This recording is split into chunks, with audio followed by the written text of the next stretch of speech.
is continuing coverage of the 2026 NFL Combine. Live from Indianapolis on the Steelers Audio Network. Presented by First National Bank. Can your bank do that? Welcome to FNB. Let's get started. Member FDIC. Iron Workers Local Union number 3. We don't go to the office, we build it. Schneider Downs. Discover the value of big thinking with a personal focus at schneiderdowns.com. Your neighborhood Ford store. The Ford F-150 is the official truck of the Pittsburgh Steelers. And by U.S. Steel. Mind melted, made in the USA.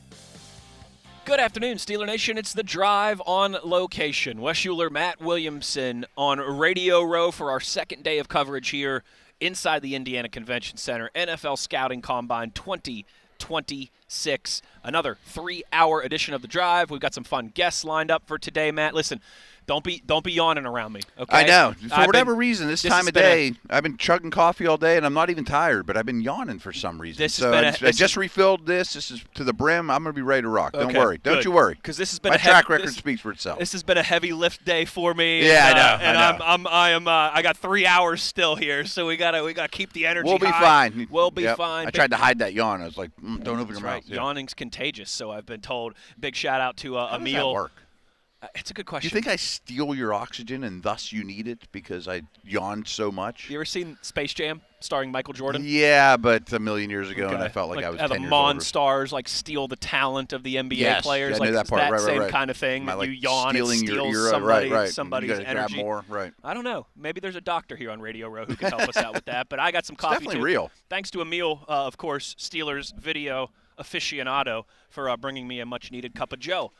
Matt, we're going to have some guests coming at us here, hopefully sooner rather than later. Yeah, we good one today, too, earlier. Yeah, I'm a little... Sorry, I know you're mad at me about that. I'm a little spurned by you having Cosell. Sometimes you just got to grab them when you can grab them. No, I get it. They're in demand. Booked our guy Trevor Sikkema for tomorrow morning in the only 2 hours of this operation that I'm not on air. I know. It's okay, though. That's tomorrow. You know what? We'll just replay some of that stuff. Got a couple aces up my sleeve over your right shoulder that I'm eyeballing, yeah. We are in a good location. We're kind of... Oh, last year was so brutal. This year's awesome. So many people walk right by there. You can be like, hey, get over here. Last year we were kind of in the corner, and so it was rough. Here we are right in the front and center, and we're right next to Yahoo and the Athletic and PFF. And yes, right. we had to really kind of stalk our prey last year. And we didn't get a shrimp. And we didn't get any St. Elmo shrimp cocktail, which has not happened yet I think that's a later in the week thing, yeah. Okay, maybe tomorrow or Friday. Hoping. Maybe they wait till Summer Radio Row clears out so they don't have to bring as much shrimp cocktail for everybody, for everybody that's in here.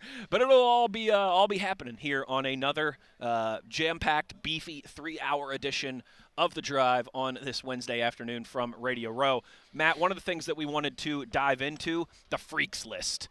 Yes. So Bruce Feldman from The Athletic has done this for years, where in the offseason he has extreme connections, apparently. I've never met Bruce. I don't know much about him, but he's got a great reputation. He's really known for this.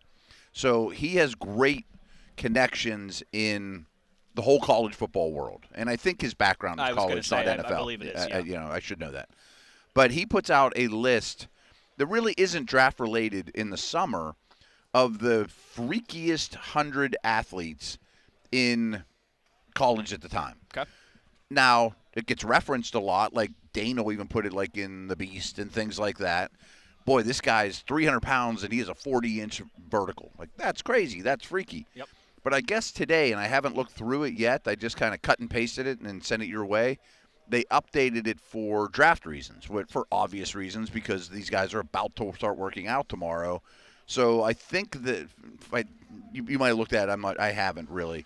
But I think these are draft eligibles. They are. And so he's trimmed the list down considerably, and these are guys that could really just blow up the drills, you know. And there's always those guys. Yeah. Sometimes you see it coming with somebody that you expect. Sometimes it's someone unknown. There's, I think, a mixture of both. Some big names on this list, some names that people are going to be hearing for the first time. Yeah, and I always feel bad for some of the guys that, like, don't live up to this. You know, like, this guy does a million bench press, blah, blah, blah, blah. You know, like, okay, he did 3 reps less, and everyone's like, oh, what are you doing? Yeah, you haven't been working hard since last summer or whatever. Like, that's still pretty freaky. I thought you were a freak. Number 1 on the list is a name that we've mentioned a few times, certainly, not necessarily for Steelers purposes, but in this draft, Kenyon Sadiq, the tight end out of Oregon. Let's see here. He weighs 255 pounds. Okay. And again, that he may come in at 250 or 260. Sure, this is his. I assume these are Bruce's Oregon connections telling him what they saw last. Yes. While weighing 255, vertical jump around 41.5 inches, Whoa. bench press 435 pounds, power clean 365. That's a freak. Yeah, that's a freak. What I've heard is he's going to have, like, very little body fat, like, great-looking body. You know how they go up there in their underwear and all that kind of stuff, too. And you can pretend like that doesn't matter, but they're not going to play any more football between now and the day they're picked. When you see him walk across the stage, you'll be like, dude, that guy looks like different than everybody else. It registers with you, and I think he's going to look the part. I think he should have long arms. They don't always mention that. One thing about the bench press, which I love about this, is – If Wolf were sitting here, or Buddy Morris was a Pitt strength coach, he's like, the bench press test at the combine is the dumbest thing ever because it's really just a stamina test, and shorter arms are always going to help, but they always are going to help for any bench press situation. It's just fewer inches to push the bar. But if you think about the bench press here, it's just how long you can maintain your strength, which is not at all how this game is played. No. This game is 10 seconds of madness, 30 seconds relax, So I like that he actually has max bench press numbers, which they just can't do here because someone's going to, like, bust a pec or get hurt or blow out an elbow or something, Happened to that center from Ohio State. Yeah, 10, 15 years ago. And that was just on the 225 bar, pushing it. Yeah. So they can't put 500 on the bar. I like how you mentioned, like, these guys are going to look the part when they walk into those meeting rooms and everything. I always think of the DK Metcalf video with Pete Carroll. Do you remember that? Ripping his shirt off and all that, yeah. when DK Metcalf was here and met with the Seattle Seahawks, the team that ended up drafting him, he walks into his interview with Pete Carroll and everybody with no shirt on. Shirtless, just looking, like 240, looking like Zeus. Yeah. And he still looks that way. And Pete Carroll at that time was probably pushing 70. He was probably in his late 60s. Pete Carroll's so excited he gets up, he rips his shirt off, and him and DK Metcalf are high-fiving. And before you know it, he's a Seahawk. Yeah. Before you know it, he's a Seahawk. So that might, some of us might laugh at that, but if those football guys, they like that. That's a lasting impression. I mean, you definitely want to see body types when they go up on the stage and all that too. But. It can't help but look at him like, man, that dude's chiseled. I mean, he's been working hard. A guy who certainly looked the part up on the stage across from us this morning, Sonny Styles, linebacker from Ohio State. He's number 2 on this list. 6'4", 245. That in itself is pretty rare. I think he's going to be super long. Yeah. Broad jumped 11 foot, vertical 40 inches, topped 23 miles per hour on the GPS. That's flying. That is cooking. Like when you go to Next Gen Stats, I mean, you can pull up Derrick Henry or Kenneth Gainwell or whoever, and they'll tell you a number of times he reached 20-plus miles per hour. So over 20, and it'll be like 8 for the year. I mean, over 20's moving on a football field. Big time. 23's flying. Number 3 is Kendrick Law, wide receiver from Kentucky. He's one of those names. I don't know him, even though I send them a bunch of money every tuition period. I can at least let you know a little bit more about Tune me in Kendrick on Law. your prospects. 6 foot. Did you say he's a wideout? He's a wideout. Okay. 6 foot, 203 pounds. Started his career at Alabama, transferred to Kentucky. No, he's probably heavily recruited then. Bench pressed 465, squatted 655, hit over 23 miles an hour on the on the GPS tracker, and could run a 40 in the high 4.2s. 4.2s. Okay. Most people that I've talked to think the Mississippi State wide receiver will be the fastest guy here. But it sounds like Kentucky receiver's pretty darn close. Sounds like we might give him his run for his money, and he's big. He is big. Yeah. Which I assume he's super raw. I've never heard of him. I mean, but maybe that's a project you take in the 5th round. Maybe that's the second wide receiver that we've talked about that you draft in this class. Maybe he could be a gunner or a returner or something like that in the meantime. Number 4, Matt, I think is one of the more interesting prospects in this draft, and you and I have actually not discussed him because he plays linebacker, and that's a position. Yeah, we've mentioned Arvell Reese and Sonny Styles, Rodriguez from Texas Tech, some of these guys. Jack Kelly's so interesting, though. Linebacker at BYU. He's a former BMX dirt bike champion. Wow. Okay. So you made comparisons for Cam Scatterboot to Johnny Knoxville. Yeah, this guy maybe this guy is kind of that same 6'2", 145 pounds. Had a really good year last year. 10 sacks, 13.5 TFLs, a couple forced fumbles. Expected to run 4.5 in the 40. Really excels in shuttles and short area quickness. He should be right around 4 seconds in the short shuttle. He's number 4 on this list. Okay. I mean, I'm sure if he does those things here, linebacker coaches are going to be like, I'll work on everything else. Correct. Yeah. Correct. It does look like a deep linebacker draft, too. I kind of mentioned it with the wideouts, but, I mean, a lot of these safeties, linebackers that are freaky but they're not good football players yet, they might be great on special teams right off the bat because, I mean, they get down there and they have all as long as they show that desire, you know. Move with violent aggression and speed. Coach the rest of it into them over the years. Number 5 is Zane Durant, the defensive tackle from Penn State. Twitchy D lineman. Yeah. 6'1", 290, ran a 4.6, 660, pardon me, with a Penn State always has more freaks than he says the Navy Lions are always well represented on this Whoever list. their strength program is doing something right. 4.43 shuttle, benched 425, squatted 660, weighs 295 pounds. Yeah, and I'm not taking it away from the player, but even in this new defense, I'm not sure that 6'1", 290 is Steeler relevant still. You know, gone are the days where you need Casey Hampton at 340 or whatever in the middle, and then the ends are all 6'5". But I don't think 6'1" and under 300 pounds is going to do it for them. You know, I just don't know where that role is on this defense. Number 6 is a name we have mentioned many times, in all likelihood a top 10 pick in April's NFL draft. David Bailey, the edge rusher out of Texas Tech. 14.5 sacks, 19.5 TFLs, 3 forced fumbles, 6'3", 250 pounds, elite burst and juice off the edge, hit over 22 miles an hour last year on the GPS tracker. And That's moving for an edge guy. That is moving. And bench pressed over 400 pounds, 405 pounds. Okay. So, side note on the GPS stuff, it's great that we get those numbers now, and we are getting to start to get them in the college level. And the Senior Bowl, they'll even like put them up on the scoreboard from what I understand. I haven't been there since that's happened, but they're a lot more public. But the thing about reaching like 22, 23 miles an hour is it's all like if you go to Next Gen Stats every week, who is the fastest player in week 12? It's usually like Derrick Henry or Bijan or someone that like breaks a 60-yard run.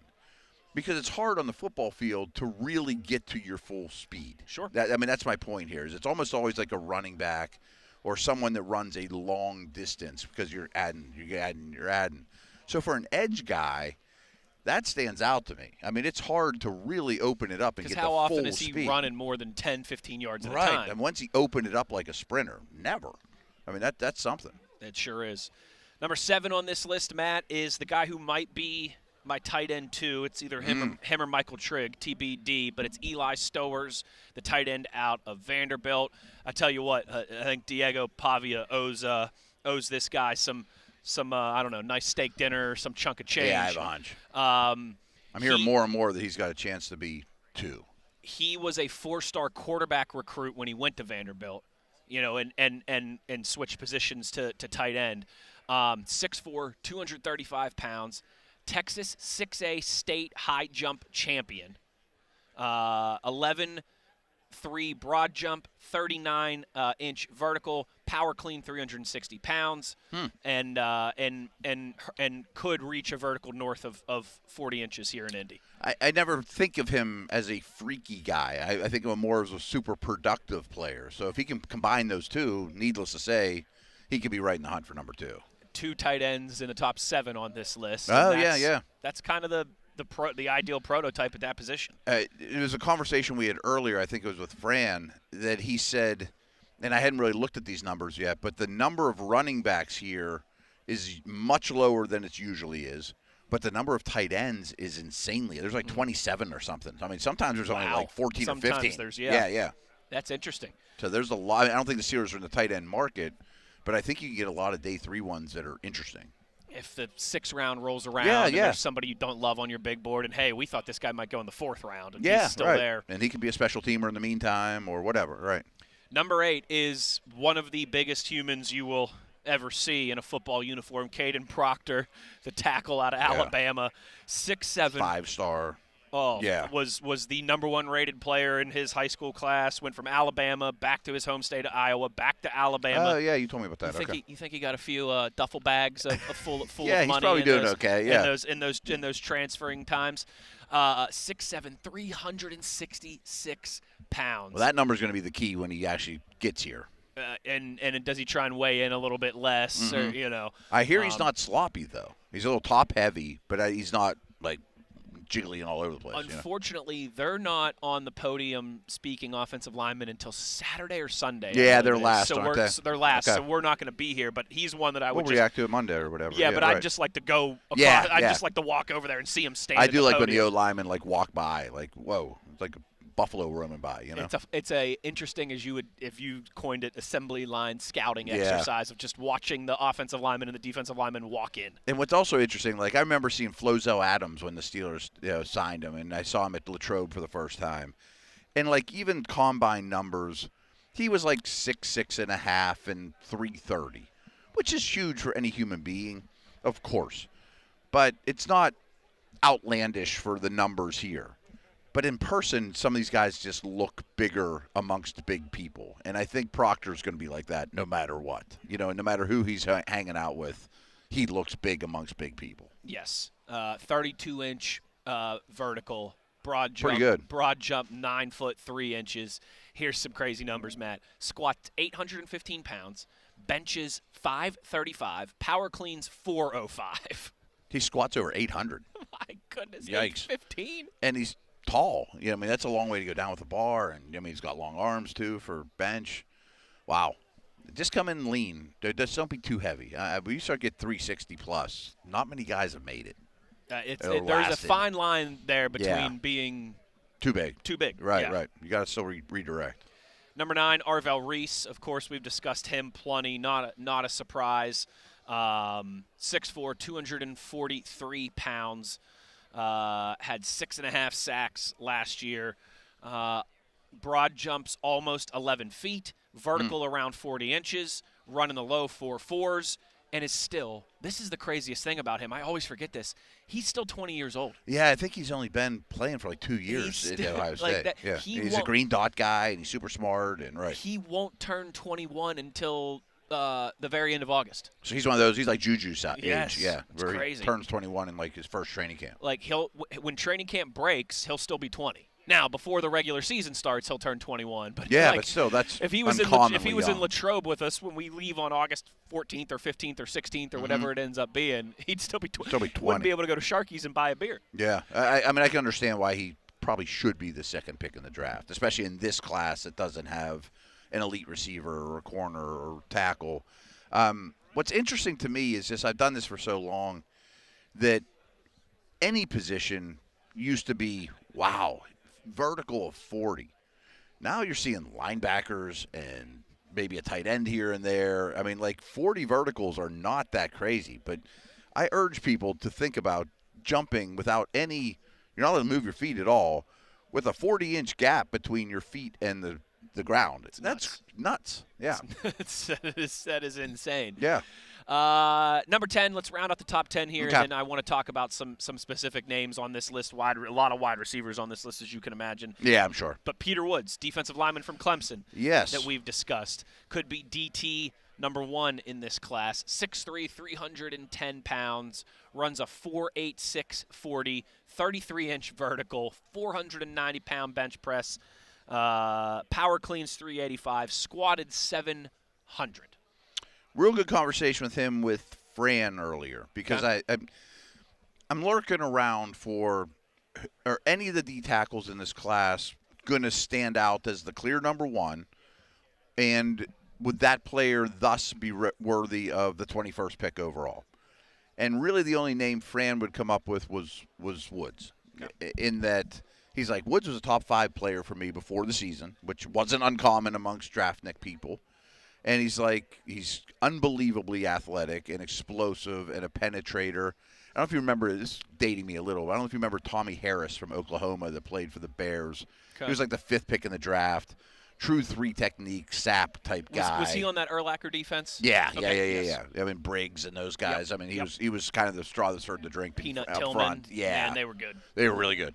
And that's who he equated him to. And then, like all the Clemson dudes, just the tape and the production's not nearly as good this year.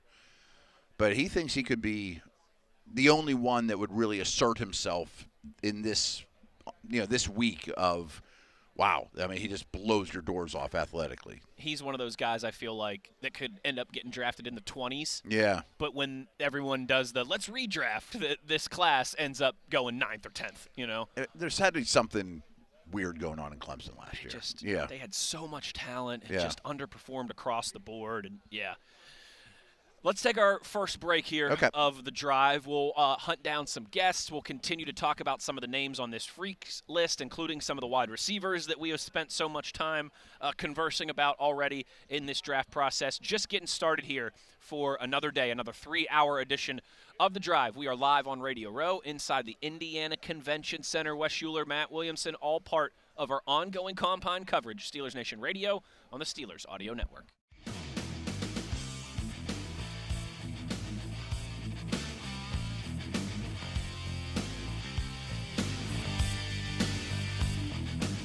This is live coverage of the 2026 NFL Combine on Steelers Nation Radio, a part of the Steelers Audio Network.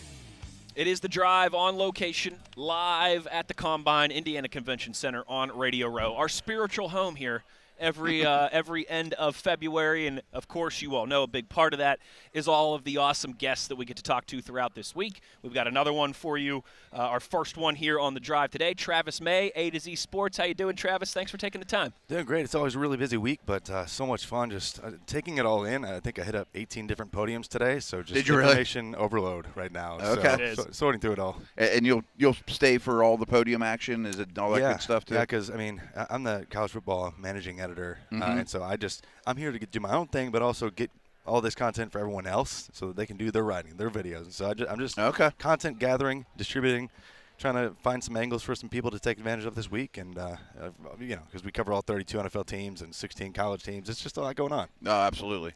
So it's a topic we've hit a lot since we've been here, and it's only been a day and a half now. But the Steelers are so wide receiver needy right now. And I think they'll sign or trade for some brand name dude, Romeo Doubs, or maybe they get Brandon Ayuk finally. But I definitely think they're going to draft one in the top 2 rounds. Yeah. And maybe even a 5th rounder on top of that. They got a lot of picks. Do you agree with the masses that this is a deep but not blue chip receiver class? And how do you kind of rank the first rounders? Yeah, I think so. Even the first rounders, I wouldn't say that, man, that definitely looks like a normal top 10 pick. Because the Carnell Tates of the world, who is my wide receiver 1, even he was second fiddle on his own team for most of his career. He was sharing targets with first-round picks. The first fiddle was pretty good. Right, exactly. They're doing okay. But he's my wide receiver 1. Playing rhythm guitar for Slash. You're doing just fine. But I think he's the top, and he's not going to be there. Jordan Tyson's not going to be there for the Steelers. You don't think either one has any chance? I don't think so. I think that Jordan Tyson, Arizona State, the medicals, because he was hurt even way back with his Colorado days. Like basically every single year he's missing time. That's something. If he is there, I think it's worth the shot, even if there are some medical questions. But Mekhi Lemon, I think he's my wide receiver 2 between those 3, just because of, he won the Biletnikoff Award. He led all. The tape's really good. And the stats don't lie. He led all wide receivers in power conference play through the end of the regular season. So, just ridiculous. Beyond that, I really like Denzel Boston, and Boston kind of just feels like and looks like Steelers. I say Boston at 21, if he runs pretty decent here, I think could kind of become chalky in mock drafts and things like that. I think so. And then after him, I really like Casey Concepcion, and he's 2 punt return touchdowns last year too, so he adds more value than just being a wide receiver. He's got a little more juice than those bigger body guys. He does. He's twitchier than any of those guys, I think, and he was more of an underneath threat at NC State, and even in his first year. I think his final season, he kind of turned into more of a complete player. His average depth of target was beyond 12 yards in his final season, too. So he wasn't gadgety. He wasn't just a gadget guy. The Georgia guy's kind of gadgety, right? Yeah. Branch, over half his catches last year were screens. Seriously, over 50%. That's hard to evaluate. I mean, that's really hard to project to the NFL level. So, kind of like Luther Burden a year ago. Exactly. Yeah, and he was. I mean, he's doing just fine. But he's doing fine. It's really hard to project that type of player. So if you're looking at somebody that is going to be available in that range, you're probably in the first round. You're looking at Concepcion or Boston. And if you want to look past the injury struggles, I think Chris Bell is a first-round talent. But tell me more about Bell. He's not. I don't think we've talked a lot of Bell over the last couple of weeks. So he was one of those guys who broke out a little bit later, but he always kind of looked like an A.J. Brown almost, in terms of he's ripped up and he's ripped really up. Very physical. And He is physical. He adds yak, and he can be a deep threat.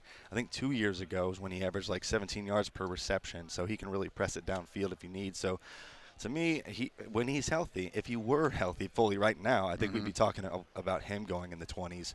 Oh, maybe, wow. Okay. To the Steelers, whereas I think a lot of people think more chalk is in that 30 to 40 range. But he's somebody that, depending, again, on the medicals, if he could drop and be a great value for a team, or the Steelers or somebody else could just be like, you know what, we see the A.J. Brown type upside, and just that's worth it. And so to me, there's a good bit after of a the catch and some Debo to him maybe. Yeah, I haven't thought about that. I think so too. Okay, yeah. So I think beyond that there's a drop off to me. I think that's pick your flavor after that. And so if you're waiting a little bit after that first round mark, you can kind of pick your spot. I think because there's several, like you said, it's not necessarily blue chip, but there's like after that first tier and a half, there's probably 15, 20 names, and I'm like, okay, I feel confident that they're going to be a role player in the league for a long time. It'll be useful. Yeah. I mean, their second pick is, 50 or 51? 53, or something right in that range. 21 plus 32, give or take. Would the Indiana guys be there, or maybe Fields from Notre Dame? Any of those guys excite you? Fields, it's funny. Maybe I'm wrong, but Fields is another guy that just feels like a big-bodied Steelers wide receiver. Okay. That would, he can go up and make those ridiculous one-handed grabs and just, the acrobatic, ridiculous stuff that we saw from, I guess, Pickens and even back in the day. It's not that long ago. Like Martavis Bryant when he was good. So it's like Chase Claypool had a little of that too. Yes, exactly. Yeah. So to me, and Claypool and the Notre Dame tie, maybe that's where it's coming from, but. Yeah, Fields would be a good one, and I see him going all over the place in mock drafts. And when I talk to scouts, he's all over the place from, he should go in mid-second round, and then others like, well, maybe early day 3. So I don't know where he's going to go. You think his 40 is going to be a big determining factor on him? Yeah, if he even runs. I'm not sure he's going to be the one that does, but he's one that I would be interested in. Omar Cooper, you mentioned the Indiana guys. Omar Cooper and Elijah Surratt. And Surratt, a lot of people thought he was the better wide receiver coming into this last year. But Cooper was the one that actually shined in some of the most pivotal moments for the team. Made the big plays in the big moments. Yeah. And so I think that's kind of flipped. And so he might not even be there for the second pick you guys have. I think he might be in the mid-30s, that kind of range. Makes sense. But Surratt could be there. Fields could be there. Beyond that, I don't know what type of bodies you're trying to pull in, but I don't think they're going to be after little guys. I think they'll probably let Austin walk, and Roman Wilson hasn't really worked out. I would think that, as you keep mentioning, Steeler body types. Yeah. Someone big with Metcalf. Yeah, because there's several in that next tier of intriguing options. I mean, even like Bernard's not a big guy out of Alabama. We haven't talked about him a lot. Yeah, Antonio Williams out of Clemson. He's not a big guy. Kevin Coleman, Missouri, had a ridiculously impressive Senior Bowl. He's probably not the body type that you're looking for, but if you want somebody who can do it all, he's got the concentration grabs, and he plays a lot of different roles. He's not just a slot guy, especially in his Mississippi State season. He played for 4 different schools, by the way, for those unfamiliar. That's unbelievable. Yeah, he's got an interesting story because I don't know if you remember, Travis Hunter went with Shedeur Sanders and Deion Sanders to Jackson State, but the other guy in that class was Kevin Coleman. Oh, okay. So that's where he started, too. Yeah, Kevin Coleman. He was the top 100 player in that recruiting class by himself. But he was kind of an afterthought because Travis Hunter, being the 5-star guy, he got all the attention. And the guy with the last name Sanders got a little attention, too. Just a little bit. Yeah. But it was Coleman who won all conference honors for the position at wide receiver that first year in the MEAC. And it wasn't Hunter. And so that, to me, says, man, he produced there. He produced at Louisville. He produced at Mississippi State. And then it was immediately wide receiver 1 at Missouri. Kind of a situation we haven't really seen before. Like maybe ever. Like that's a really strange one. That is crazy. And succeeding at every stop. Yeah, that's weird. Like, I'm going to need to look into him more. That's interesting. Yeah. That is very interesting. It is Travis May with us here on The Drive, A to Z Sports. Is there a day 3, nobody's talking about this guy, but I really got a crush on him. I think he could be a 5th or 6th round. I know that's asking you to cast a pretty wide net. But in terms of a wide receiver that you think, this guy's not going to go in the top 3 or 4 rounds, but I think he's better than he's perceived.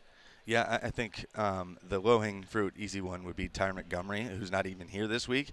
He had a really great Senior Bowl. He was kind of where's he from? Oh, my gosh, James Carroll University. Oh, yeah. And so he just showed up. A couple buddies that went to that's not far from home, yeah. Oh, nice. That's cool. He went to the All-American Bowl, leveled up, and made it to the Senior Bowl. And at least the day 1 of practice is really impressed. And so a lot of the people I talked to were blown away by what he was able to do. That's one. But then Barian Brown of LSU started at Kentucky. He was another high pedigree guy. Could have started. He had all the offers from everywhere. He could have gone to Alabama, but instead he was like, no, I believe in Stoops and what he's doing. Goes to Kentucky, breaks the SEC record for return touchdowns, by the way, and always, according to the GPS, is always breaking 21 miles an hour, 22 miles an hour. Has that kind of crazy speed.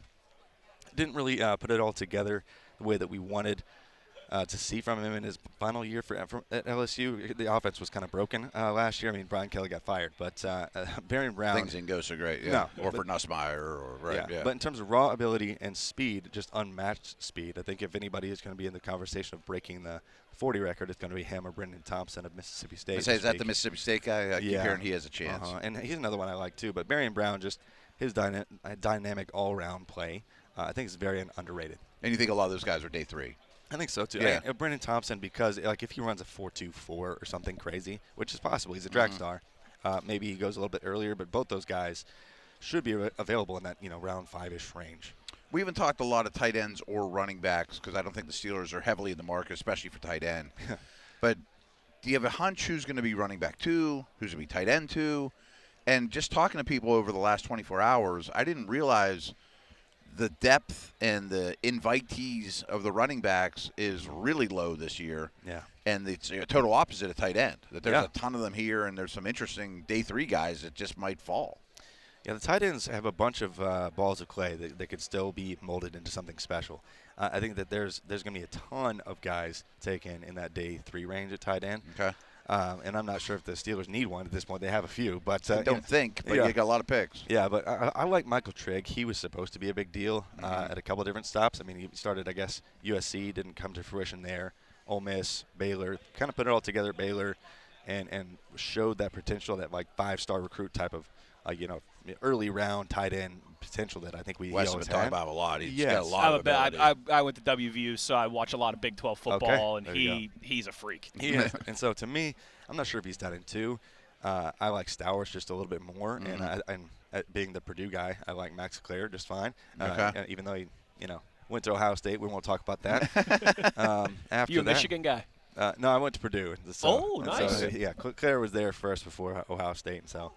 Yeah, Trader, that's fine. But I think that it's probably going to be tight end 2, Claire, or these guys are going to Michigan State, Purdue in a couple days. Hoops tomorrow night. Hoops tomorrow night. Some good basketball. Not so much football with Purdue, but yeah.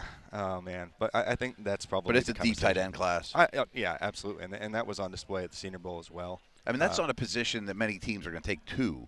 So I wonder if, the 6th round rolls around and the Steelers are like, we got a 4th-round grade on this guy. We don't need a tight end. We've already made 10 picks. Let's just grab him because he's too good to be true. Yeah, I mean, Tanner Koziel from Houston might be available in that range. Okay. I'm trying to think of a few others that would be there. But it's an interesting class at tight end for sure. But running back, we knew it was weaker. Yeah. And so it was basically Jeremiah Love and everybody else. I do like Jonah Coleman quite a bit. He's just a bowling ball covered in knives, running down the field. And so, he's going to take you out, and he's really fun to root for. Emmett Johnson, Nebraska, I think he should have had more Heisman votes, actually, than he did this past year. He's super productive and a really good receiver, right? Yeah. And things weren't perfect around him either. So, I think that gets over, especially with running backs, if they're producing despite the lack of surroundings, that's hard to pull off. Yeah. And so, but beyond that, if Nick Singleton looks like the version of himself, the best version of himself, when he's fully healthy and he's breaking the GPS at his size, feature back build, that's somebody who could be in the running back 2 conversation too. But the 5th, 6th round's not as good as it's been, especially like last year, huh? No, I mean, normally you see like 20-ish running backs go off the board. Maybe in a deeper class you might see 25. This could be one of those mid-teens years in terms of overall picks at the position. I wanted to ask you, at the podium earlier today, linebackers, the middle linebackers, the off-ball linebackers. Yeah. Does this feel like one of the more talented, one of the more deeper classes at that position that we've seen? Obviously, you've got the big headlining names, particularly the 2 guys out of Ohio State. But it feels like even 3, 4, 5 guys behind them have a chance to be really solid NFL players. Yeah, I think about like Anthony Hill Jr., Texas. Out of Texas. I mean, he was supposed to be a big deal, and he still is a big deal. But in this class, he's kind of an afterthought because of the ridiculous upside of an Arvell Reese or a Sonny Styles or a C.J. Allen. He might have been like middle linebacker 1 in a couple of these previous years. Absolutely. And so to me, could he be a little bit less stiff in coverage? Absolutely. But the energy that he brings is infectious. He was a huge part of the recruiting process there for Texas. He's going to be a leader. He's going to be a quick learner. He's a smart guy, and he has all the traits. So to me, that's somebody I'd be, clamoring to get my hands on if I'm an NFL GM. And I've seen him dropping a little bit in recent mock drafts, and I have no idea why, because he shouldn't be at all. Is it just maybe because there's so many quality players at the position? Or? Probably. Yeah. But then you get past him, and you're talking about Jacob Rodriguez, who he plays with a ridiculous edge. He makes so a million plays. He's so much fun to watch play football. I mean, yeah, and plus he's got an awesome mustache. So like, he stands out. Right. So. He looks like he's playing an 80s cop in an action movie. Yes, that's the look. I was like, what is it? No, that's it. But it's funny just seeing him and Lee Hunter even like talking back and forth. They both play with this wild edge to their game. So he's really fun. Josiah Trotter, a few of our staff at A to Z Sports were really impressed by him at his podium today throughout the process in his film matches. Coverage isn't his bag, though. No, I mean, neither is. Same with Jake Golday of Cincinnati. Okay. But, and that's why they're available around 3. Yeah. So I think, you're talking about more like 2-down players and players who need to fix something. But even so, that middle round range has a bunch of guys that, man, if you overlook one thing, you're like, okay, he could be a starter for a long time. Okay. So I've been squinting really hard to try to find a mid-round quarterback that in 2 years could be the Steelers' next franchise guy, and it's hard in this draft. I mean, Nussmeier's probably going to be gone before I'm willing to pull the trigger. But I keep coming back to Uhler and Payton and think at least there's traits here for these guys. Totally redshirt them, maybe hangs out and learns from Aaron Rodgers for a year or two, and maybe you have something. Is there anything to be mined out of those guys? I think so. I think last year even, Drew Howard, we were looking at, hey, he could be a first-round pick. Yeah, and this quarterback class would be so great because Klubnik and Aller and Arch Manning. Right. Yeah, that would have been nice. Next year. Always next year. That's it. But, free beer tomorrow. Yes, exactly. But Drew Aller, I think he still has all the traits you want to see. Is he super hyper-mobile? Not necessarily. Yeah, but, he's pretty heavy-footed, right? Yeah, but even so, he does, to me, feel like a Steelers quarterback. I mean, he feels like, hey, if you – Big and physical, you mold him into being the next – well, that's probably not going to make him Roethlisberger. But, that might be a little bit too – we're squinting here. Squint really hard. Yeah, and just see the build. You're like, okay, sure. But I think that would be a safe play. I'm not as high on Payton. I know you are. I'm just excited because he's an athlete and he's big, and there's not many like him. Yeah, if I want to throw in like one more name in the hat, I'd say Sawyer Robertson out of Baylor. Yeah. He was supposed to succeed in the SEC. Things didn't go that well.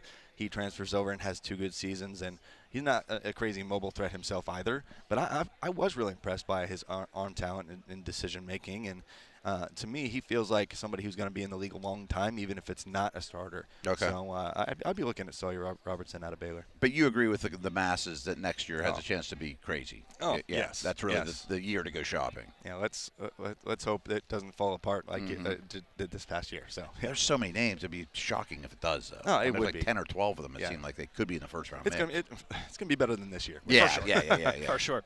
Travis May, A to Z Sports, kind enough to join us here on Radio Row. Thank you. thank you for your time. Thanks for having me, guys. Enjoy the rest of the week. You as well, for too. Sure. We will continue. Our neighboring table over here, right? That's right. It's a good neighborhood. It's a good area. They put all the cool kids over here in this front and center. We'll be back with more when we return. Wes Uhler, Matt Williamson, live on Radio Row. It's our Combine coverage, Steelers Nation Radio on the Steelers Audio Network.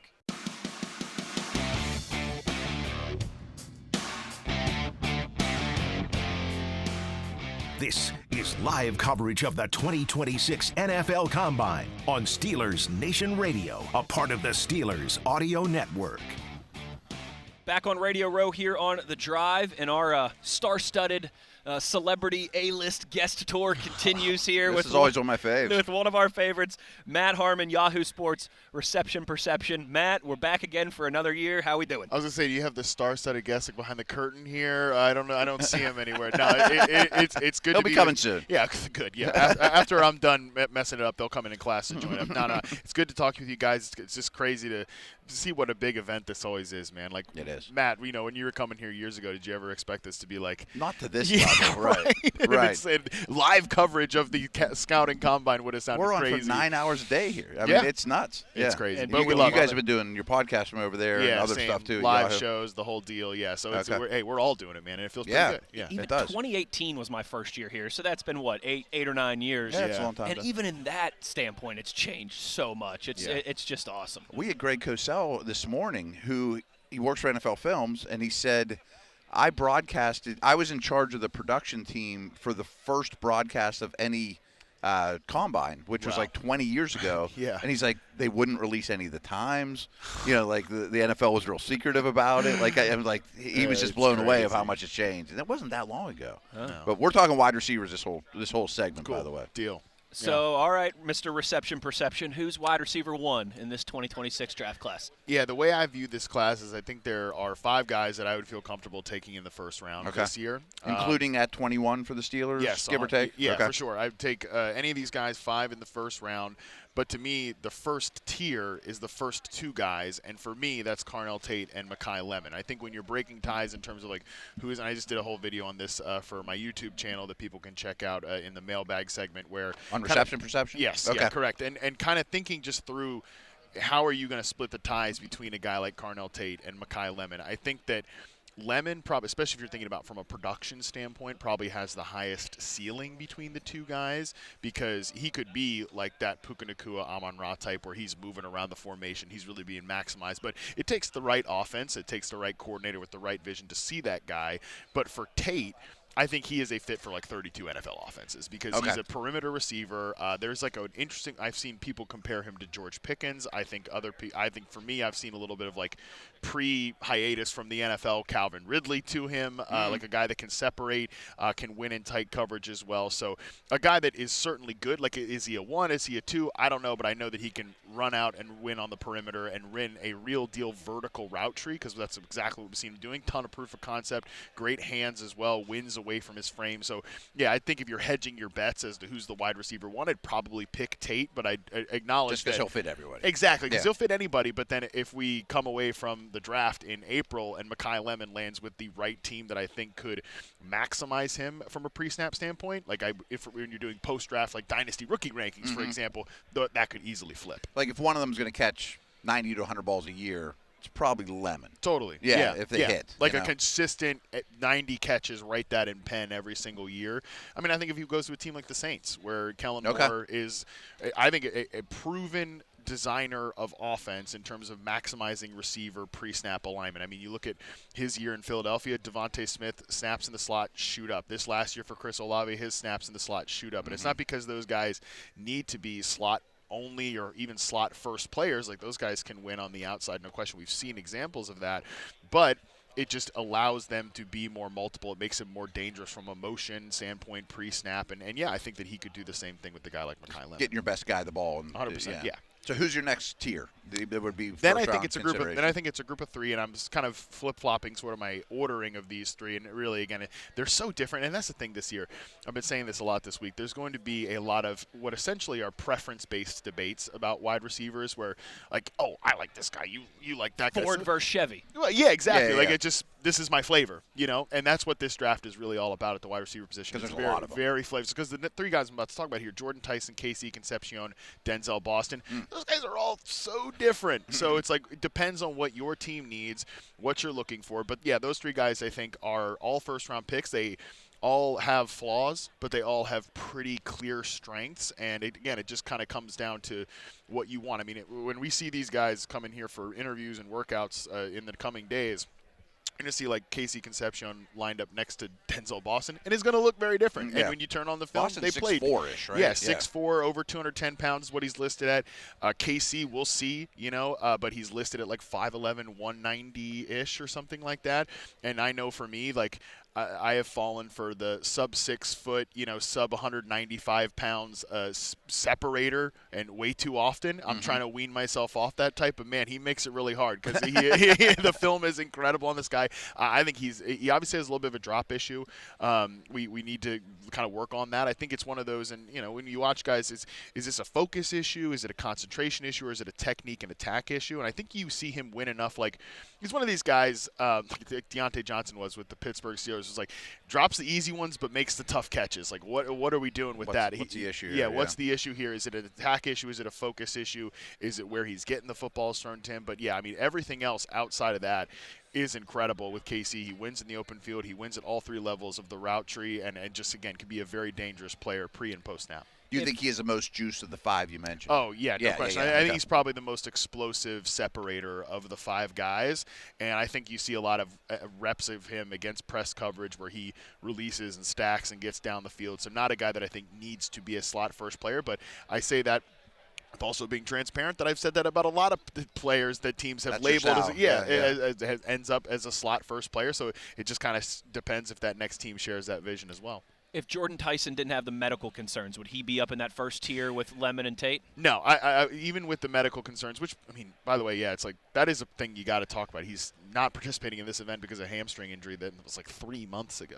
Like a multi-ligament knee tear. Like every year there's been something. It's something, yeah. And like maybe, hey, knock on wood, like for him, hopefully, fingers crossed, we're rooting for all these guys. Like the next 3 to 4 to 5 years, there's no medical issues. But I also think that over that course, there needs to be development for him as a man coverage beater. And he's the one I would just say of the top guys have had the most difficulty figuring out like what he is, because with all of those other 4 guys, I think I've got a pretty clear picture, especially when it comes to like Tate and Lemon. I know exactly what those guys are. I know exactly what I would want to do with them if I was calling an offense. With Jordan Tyson, I'm still kind of trying to figure out exactly what he should be deployed as, because I actually think his zone coverage recognition and spatial awareness is really good, but you just see him at times like oversell and overrun his routes, and I think that people on the outside, when you're just watching highlights and you see a lot of those like quick twitch movements, people mistake that for good route running, but it's actually just you're overselling it, and like good corners are going to completely blot that out, especially when you think about translating to the pro level. A guy like Jerry Jeudy, I saw Hayden Winks from Underdog Fantasy made that comparison. It's like, oh, that's exactly right. And I do think we don't need the wasted motion. Don't need the wasted. Just be where you're supposed to be and who was it? Andy Isabella would do this dance at the line of scrimmage and go nowhere, right? Exactly. And it's like, okay, well, you're open, but it's like you're 5 seconds into the route, and guess what? The quarterback's moved on to the progression, been sacked, or thrown it pulled away, it down and ran for 6 yards. 100%. It's the swordsman in Raiders of the Lost Ark that Indy just shoots. And I think exactly right. That's a great way of saying it. And I think for a guy like Tyson, I think because I don't think the Jerry Jeudy comparison is perfect. I think Tyson actually tracks and adjusts and catches the football better in tight coverage than a guy like Jeudy does. But when the Browns had success with Jeudy in 2024, obviously it was with the Jameis Winston fantasy scam, but also they essentially just said like, hey, you're going to line up at Z. You're going to move around a little bit pre-snap, and when you get into that route, like you're just going to snap one snap and go. Like not a lot of movement, not a lot of quick slants. Like I talked with CeeDee Lamb at the Super Bowl, and he had a really good quote about how when you're the slot receiver, you have to win twice.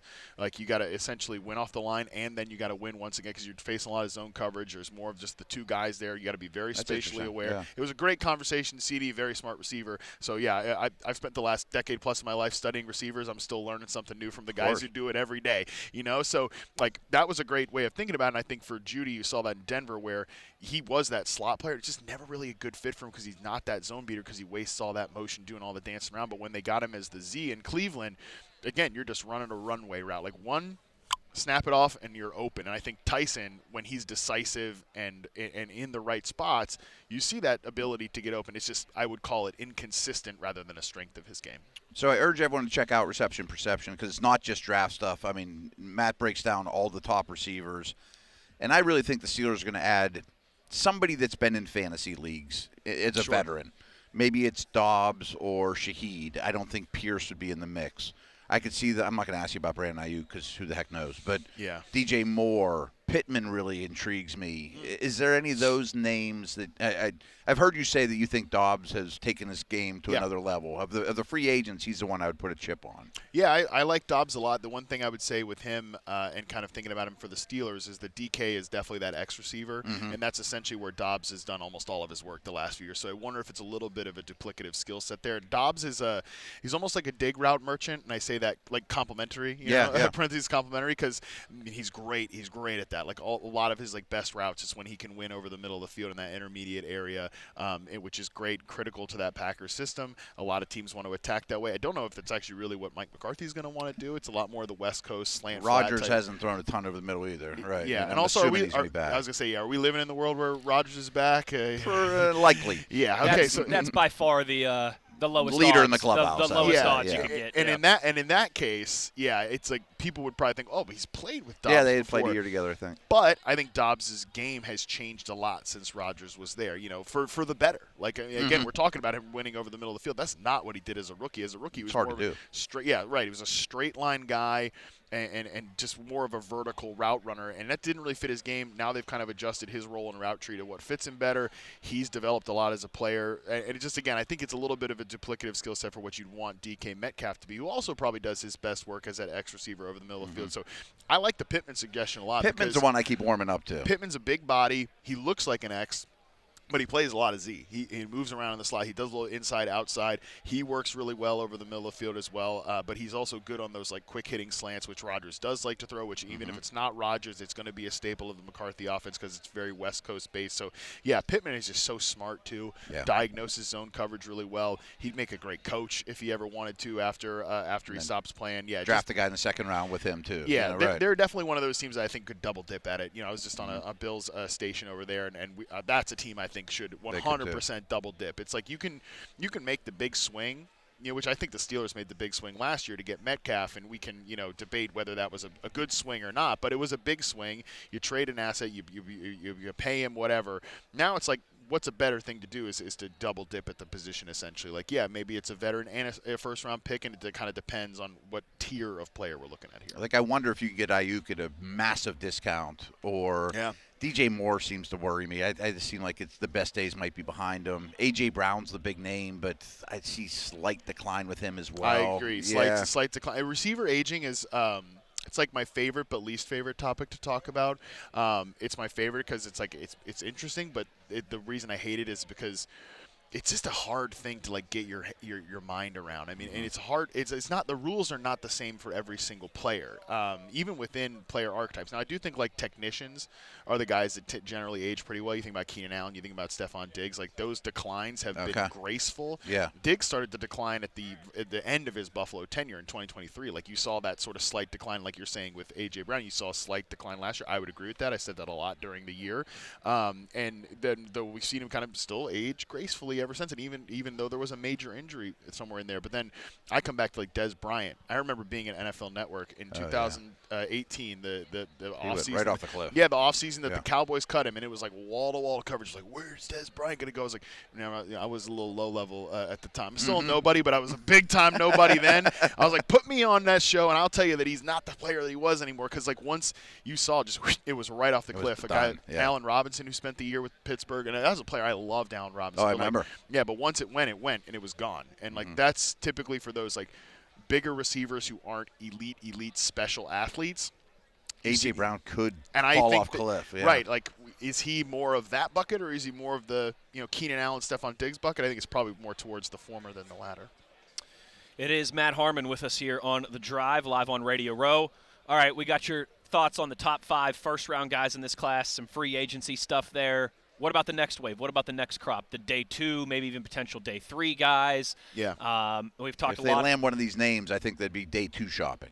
Yeah, I would say so too, and I think that, again, this is where it comes down to flavors and, like, what are you looking for? And there's a lot of really interesting names there. Malachi Fields out of Notre Dame, I think. I've seen some, like, round 1 mocks for him. I think he's more of a day 2 guy, but a really interesting day 2 guy that I think can play X receiver for sure, but also I thought his, like, zone coverage recognition was much more impressive than I maybe would have expected for a guy that's, 6'4", bigger receiver. Like, there's a lot of lanky guys in this draft. I think he's got a little bit more oomph to him as a bigger receiver. Okay. Ted Hurst is another one out of Georgia State. Yeah. Which is like, didn't think I'd be watching a lot of Georgia State tape, but man, I tell you what, he definitely is one of those guys that, like, instantly stands out, looks the part. Reminds me a little bit of, like, Torrey Horton from last year's draft. A Z that probably runs these, like, slasher routes over the middle, definitely has speed and twitch to him. I like him a lot.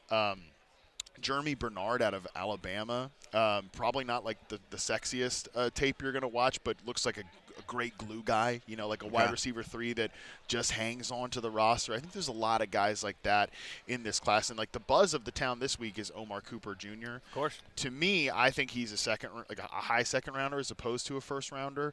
But it's a skill set that a lot of teams are looking for right now. You think about, like, what the Bears got out of Luther Burden last year, where it was a lot of, like, created, designed stuff. I think Burden is more dangerous against man coverage than Omar Cooper is, for sure. That's my biggest hang-up with Cooper, is that I think he's a little tight as a one-on-one man coverage route runner. You see him get stuck at the break points every now and again, and, like, we can't be this kind of slot yards after catch guy if we're also getting stuck on our over the middle routes, and I do think you see that with him sometimes. So that's, like, the development that he needs. But man, you get the ball in his hands, and he is tough as hell, physical as a runner after the catch, physical as a blocker. I've heard great character reports on him, so maybe he's going to be able to put that work in and get better. But yeah, those are some names on day 2 that I think people should know. Last one I got for you is Brazel. If you watch Brazel, is he on your list? Okay. I mean, he's obviously big. He's obviously fast, long strider. Super fluid, I think, for a guy at that size. But he's one of these Tennessee wide receivers that comes from the Looney Tunes offense. Right.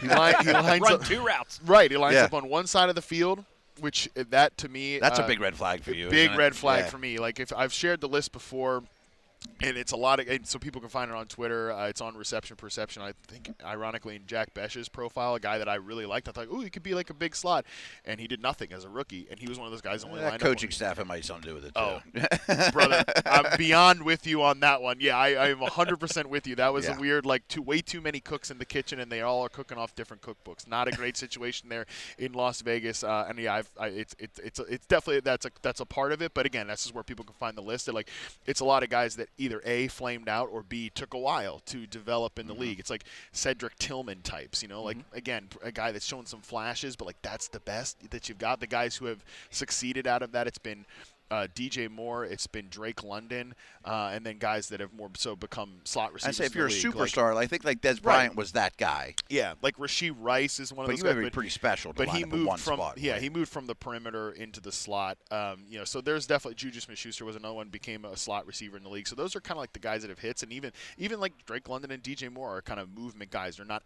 perimeter receivers in the league necessarily on a consistent basis.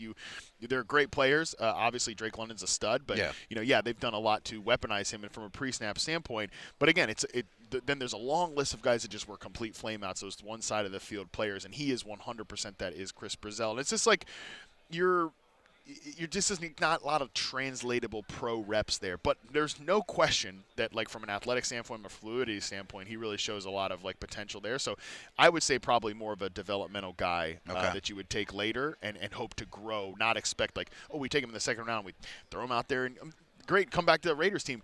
They did that with Dante Thornton Jr. out of Tennessee. And I was just like, what are you expecting to happen here? You're going to play this guy year one as an X receiver? It's insane. But, yeah, a lot of weird things happened in Las Vegas last year. That's how you get the first pick in the draft. Yeah, spoiler alert. On the football field and around town, weird things happen in Las Vegas, so I've been told. Matt Harmon, Yahoo Sports, Reception Perception. Dude, thank you for taking the time. Always a blast. Always good talking to you guys. Good Appreciate stuff. it, man. We will be back with more coverage here on The Drive, live from Radio Row at the NFL Combine. Wes Uhler, Matt Williamson, Steelers Nation Radio on the Steelers Audio Network.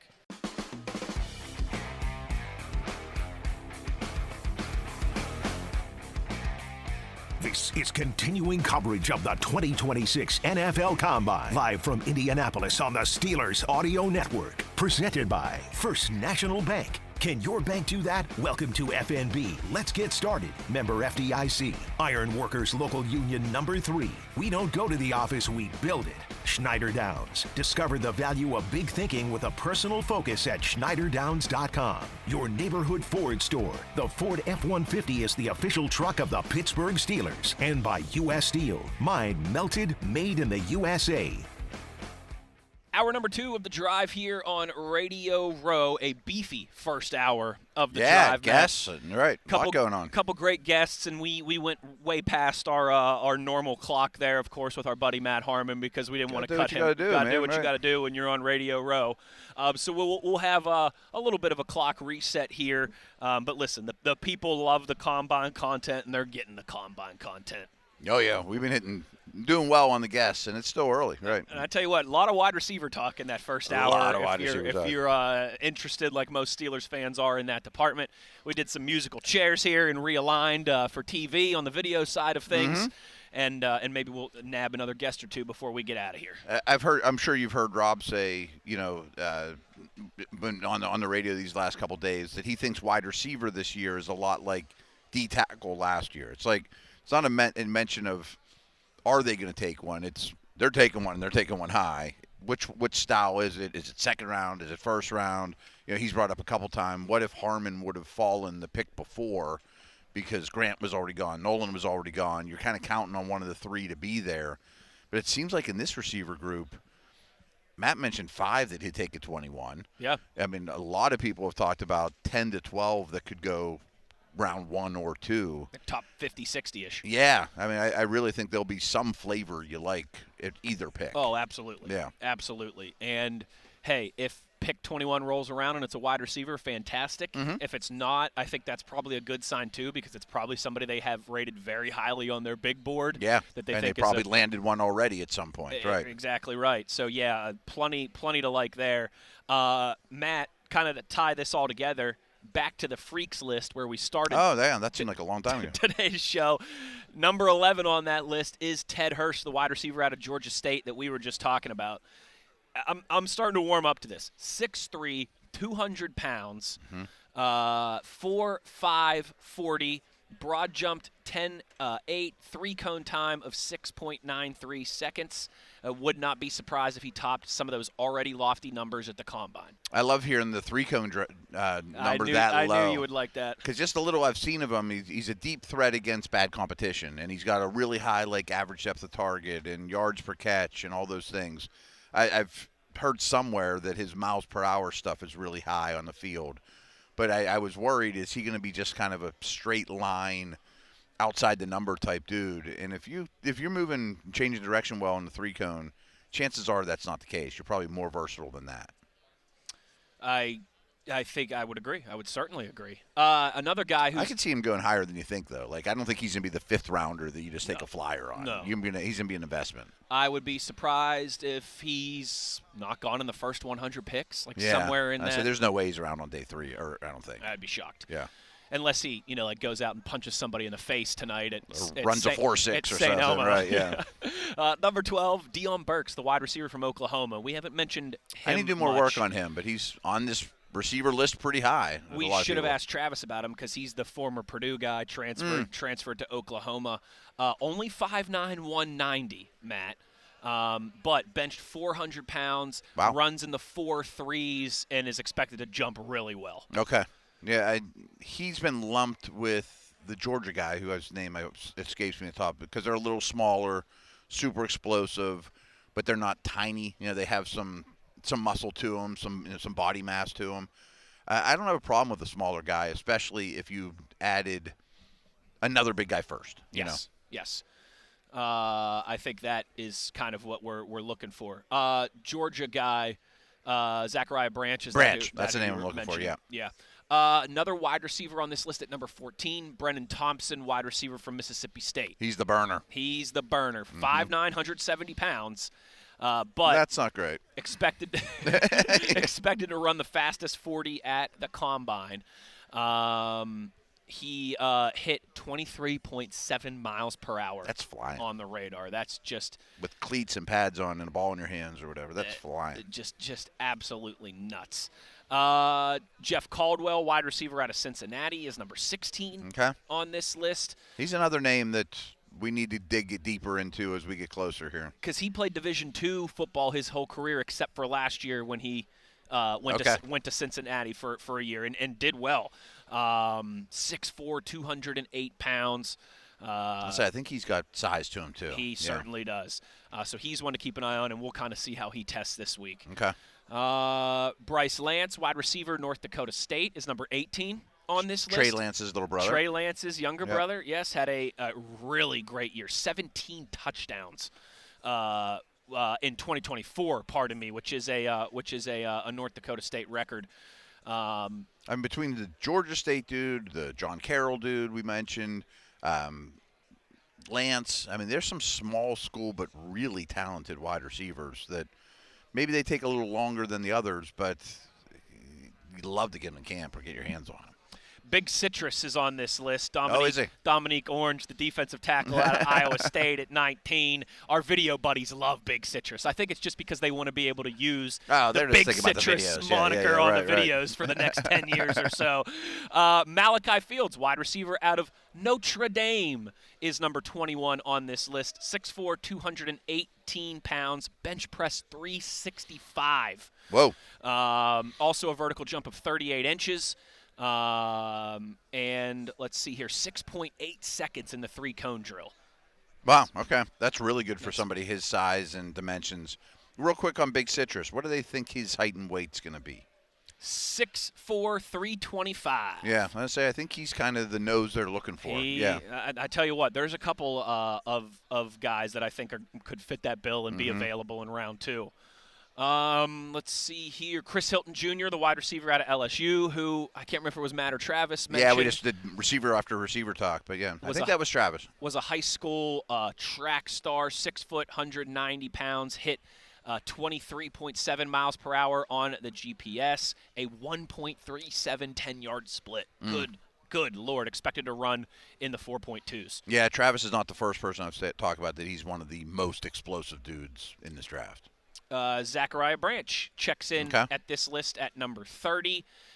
He is 5'10", 180 pounds, but a really dynamic kick returner as well. Clocked in over 23 miles per hour, 10-yard split of 1.44 seconds. Wow. And this has been brought up throughout the day that I've been on, that the big concern with him is just the usage. So many of his passes are at or behind the line of scrimmage. He's got his average depth of targets like 1 yard downfield. Yeah. So bubble screens are great. That means they want to get the ball to their best guy, but it's hard to evaluate route running. And it sure is. And again, sometimes it's Luther Burden and he gets to the NFL and it ends up working out fine, but it's certainly maybe a plan for those guys. A fly in the ointment of the scouting just process. Just one more concern, right. Yeah. Matt, let's take a break here, get our clock back on schedule here in the 3 o'clock hour. A couple more names on this list that I want to get to, and we will, of course, have some more conversation, hopefully with some fun guests coming up here as we continue to rock and roll about halfway home on this 3-hour edition of The Drive. Wes Uhler, Matt Williamson, it's all happening live inside the Indiana Convention Center. It's part of our ongoing Combine coverage on Steelers Nation Radio on the Steelers Audio Network.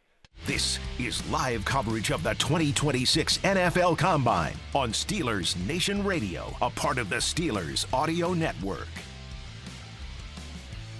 2026 NFL Scouting Combine here, of course, in our spiritual February home of Indianapolis.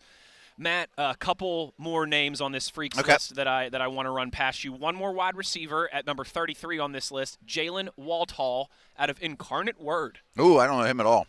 Small school, obviously. Small school, yes, not very familiar. But 6'1.5", 200 pounds. Was a Texas State champion in the triple jump. Triple jump's hard.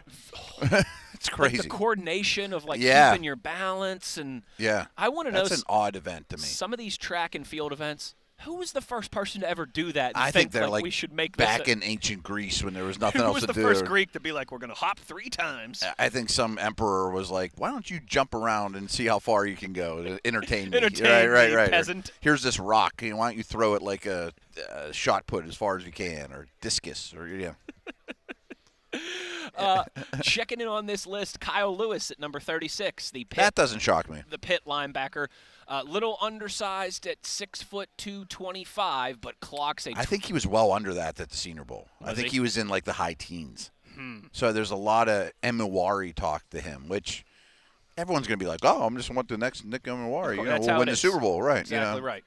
And maybe he can do it. I mean, he flies around, but he doesn't take on blocks, and he's not a linebacker. So he's going to have to prove he's not big enough to be an NFL linebacker. No, he can't take on guards and things like that. But he is without a doubt a playmaker and an athletic freak. Yeah. And if you can find a spot for him in your secondary somewhere, I mean, a minimum he'll be an awesome special teamer, I would think. But you're not taking him in the third round to do that. Correct. Maybe he's a nickel player or 50% guy or package player or something like that. Or maybe he is the Emuwari Hamilton type guy that can truly be the big slot.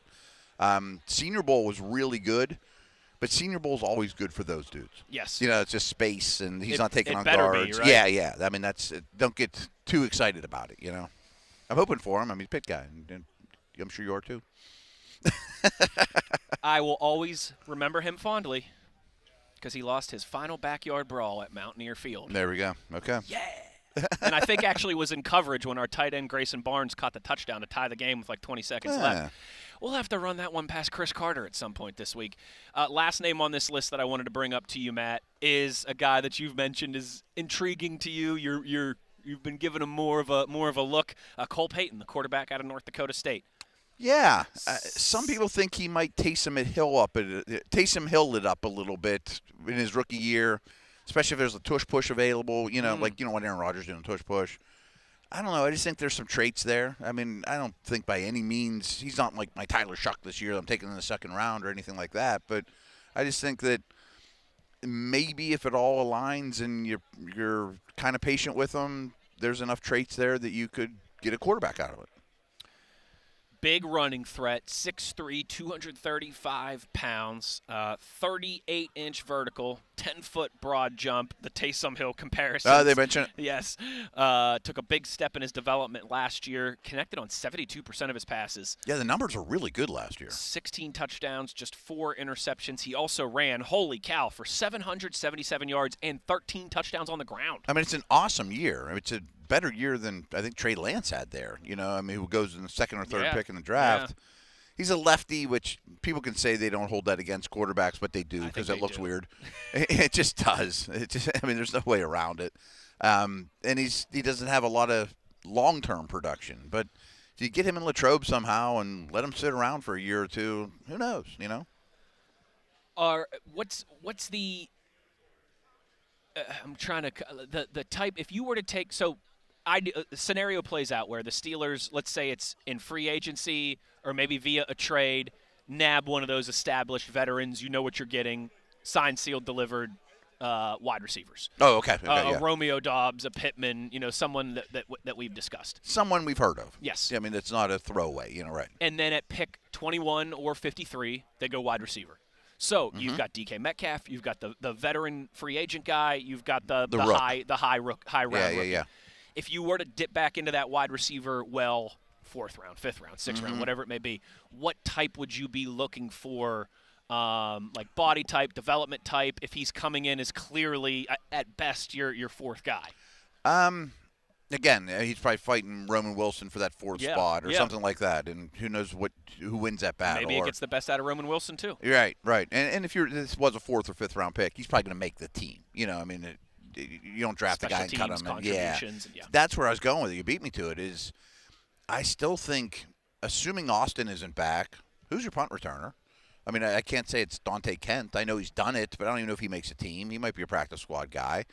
I definitely want to get better at kickoff returner. Now, they might not be the same dude. I would think there's a chance, even if you bring back Gainwell, you might be drafting a 5th or 6th round running back. I keep asking these guys about running back depth because Caleb Johnson, it's just like Roman Wilson to me. Like, you may get a lot out of the guy. I mean, he has some pedigree, but counting on him, I think, is crazy.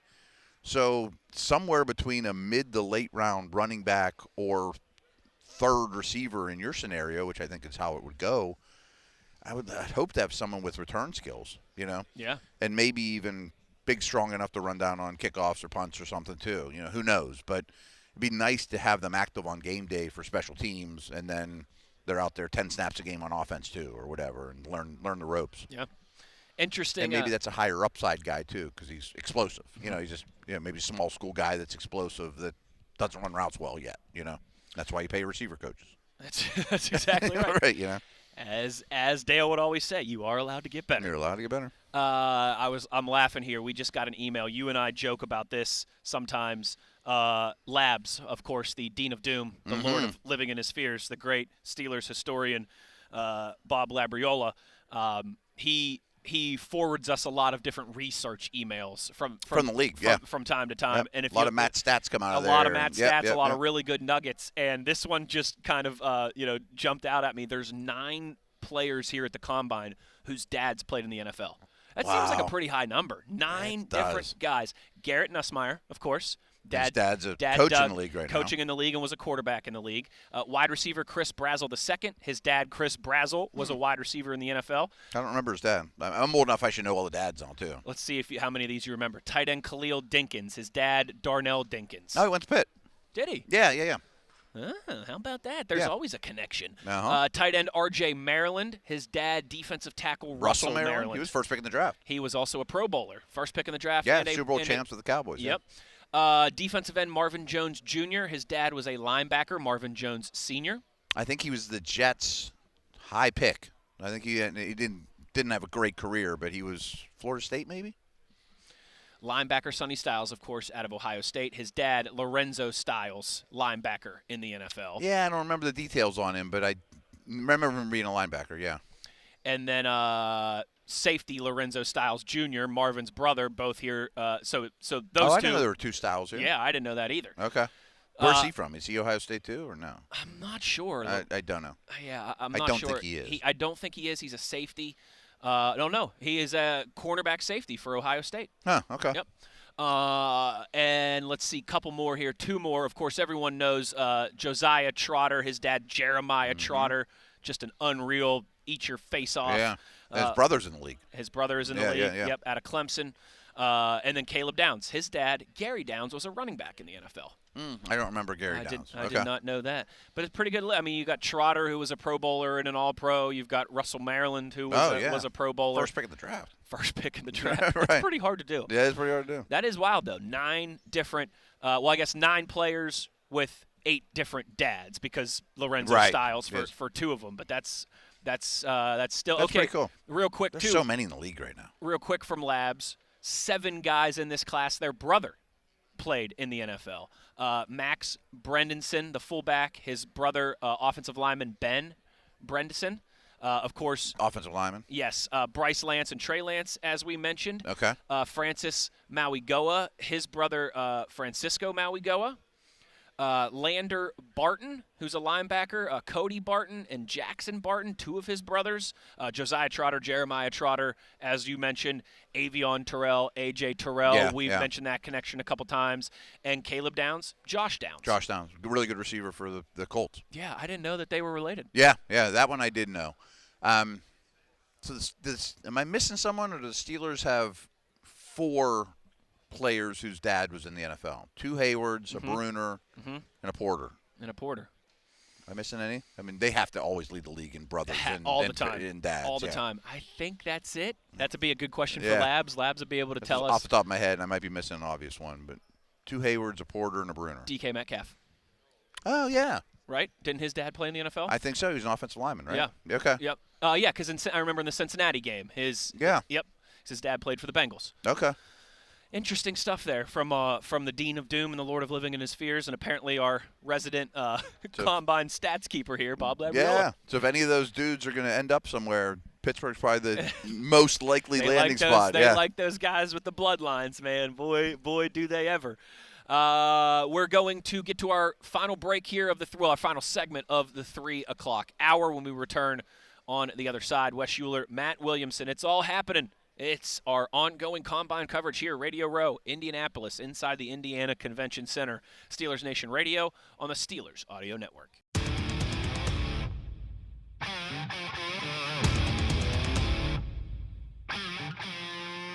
This is live coverage of the 2026 NFL Combine on Steelers Nation Radio, a part of the Steelers Audio Network. Closing down this second hour of the drive here, we will, of course, have the bonus hour coming up live from Radio Row, so don't you dare go anywhere. We're efforting another guest potentially here in the 4 o'clock hour. We also have some exclusive conversation between Omar Khan and Rob King that we should bring to the masses here at some point. But, Matt, to kind of just close us down here in hour number 2, as we like to do, not every day, but pretty close, kind of the news of the day, the important NFL things that have happened in the last 24 hours. And most teams spoke yesterday, but I think there was a few today, and I haven't seen what's happened yet, to be honest. And we had the first players at the like Arvell. Oh, that's true. Arvell Reese made a statement about what position he wants to play. Oh, did he? We'll get to that in just a second. But I think the first thing I wanted to run by you was the Chicago Bears have granted linebacker Tremaine Edmunds permission to seek a trade. Yeah, and so this one I did see, and he's one of those potential cut candidates. They don't owe him any more guaranteed money. He's a good player that signed a monster deal 2 or 3 years ago. Everyone remembers his brother, who was a first-round pick of the Steelers. Rangy, 6'4", just not quite worth the money. And frankly, they have really tight cap situation right now too, and they need to add to their defense. I don't think he'd be Steeler relevant, but if they moved on from Queen, he'd be probably in the top of the list of possible replacements, maybe at a different monetary rate or a 2-year deal. But he'll be a good starter somewhere this year. He's still only 27. He's another one that came in the league crazy young. And was outstanding for Buffalo for a few years. Had some injuries pile up. Yeah, true. Signed the big contract with Chicago, and he's been good. But he's fine. He's a good player making great money. Yeah, it just doesn't add up, and they're tight against the books. He's the B+ student making valedictorian money, and for a team like that, that's something that they're looking to fix here, certainly. So usually when someone when a team says you can request a trade, you're either like the Max Crosby that's going to get first-round picks that's not happy, or we're going to cut you, but if you can facilitate a trade, we would love to get a 6th or 7th round pick out of it, and you can do all the legwork. You go find your next suitor, and maybe you find a team you like too, that's interested in your contract, which for a player like him might work out. I think there will be somebody willing to take a bite of that. Yeah, I mean, there's lots of teams like the Jets that just have tons of cap space that could use a 27-year-old linebacker. So let's talk about Arvell Reese, one of the top NFL prospects today at the podium. He said, "I am an outside linebacker edge rusher." Here's the exact quote. Teams have pretty much been asking me what I want to do and see where my mind was at. I've been telling them I think I'm an outside linebacker edge guy. I haven't even scratched the surface with what I really think I can do pass rushing. End quote. Wow, okay. This is bigger news than you would think, because his obvious comparison, and he might go second overall, which I think he's the best player in this draft, and there's some debate about that. I would take him second for the Jets if Mendoza was off the board. Okay. And everyone wants to compare him to Micah Parsons, which I totally understand. But when you watch Parsons as a off-the-ball second-level linebacker at Penn State compared to this guy's way better at it. I mean, Parsons is an obvious freak. He influenced the game dramatically at Penn State, and that's not a knock on him. But Reese is – I didn't realize his dad was an NFL player, but boy, it adds up. He's only been there 2 years. He's wearing the green dot. He's just so mentally advanced as a linebacker. But his dad was also in the league, and it doesn't take your daddy being in the league to realize pass rushers make a lot more than linebackers. And they're harder to find.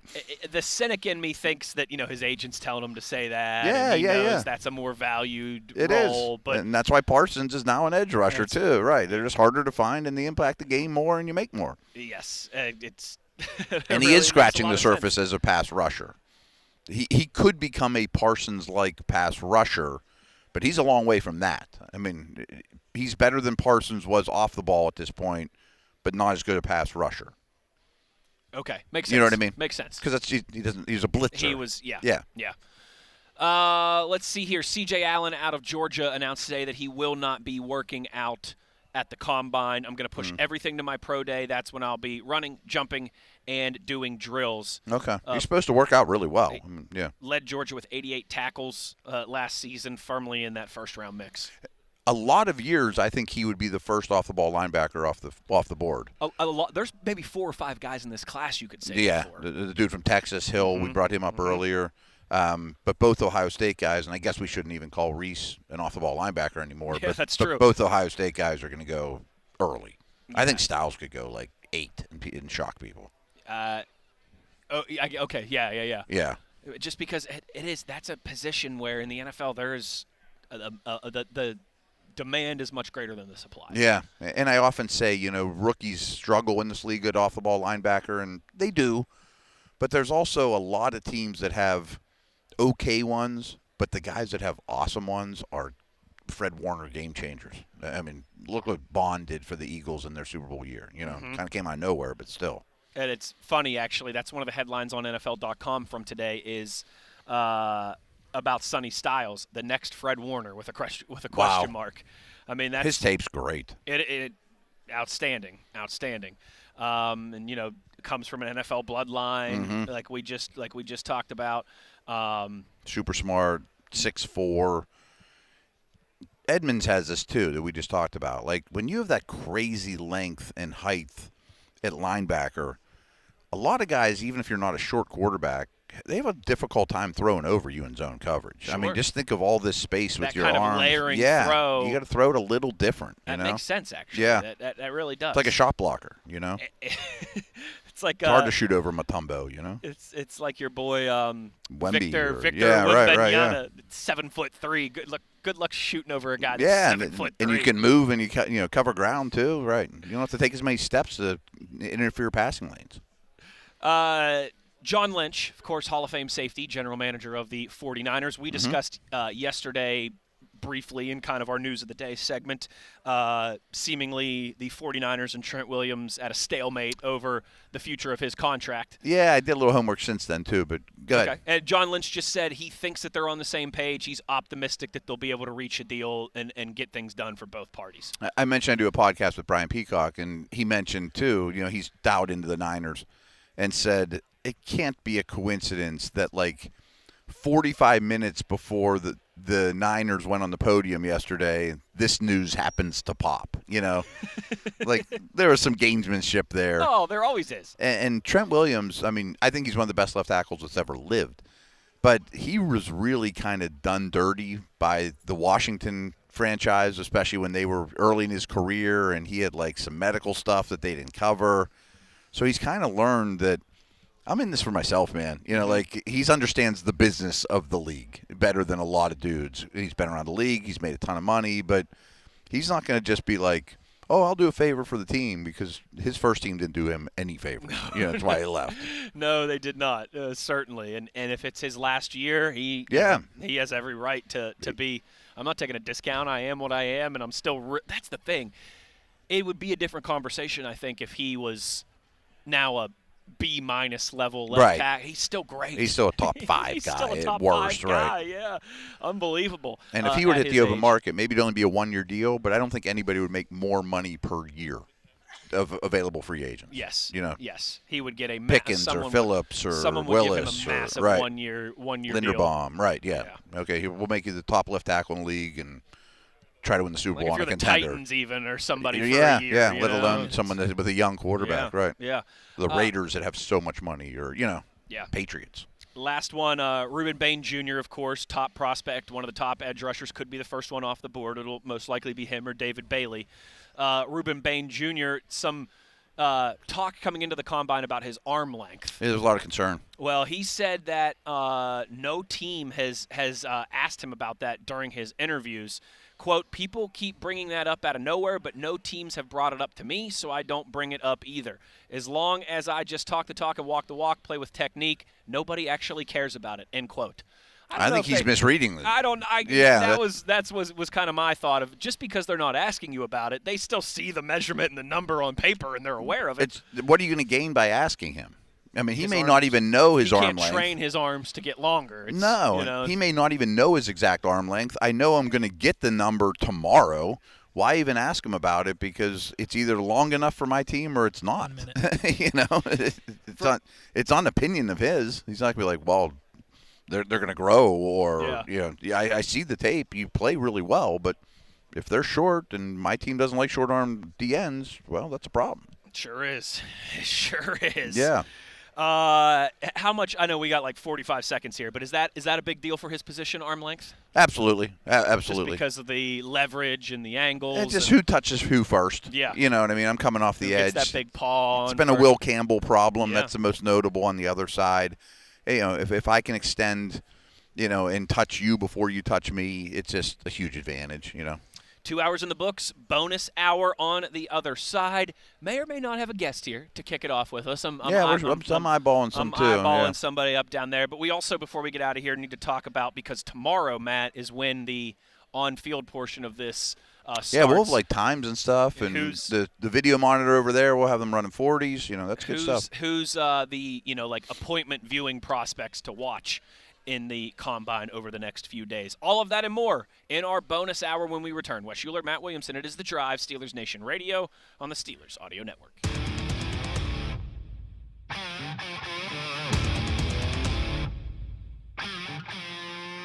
This is live coverage of the 2026 NFL Combine on Steelers Nation Radio, a part of the Steelers Audio Network.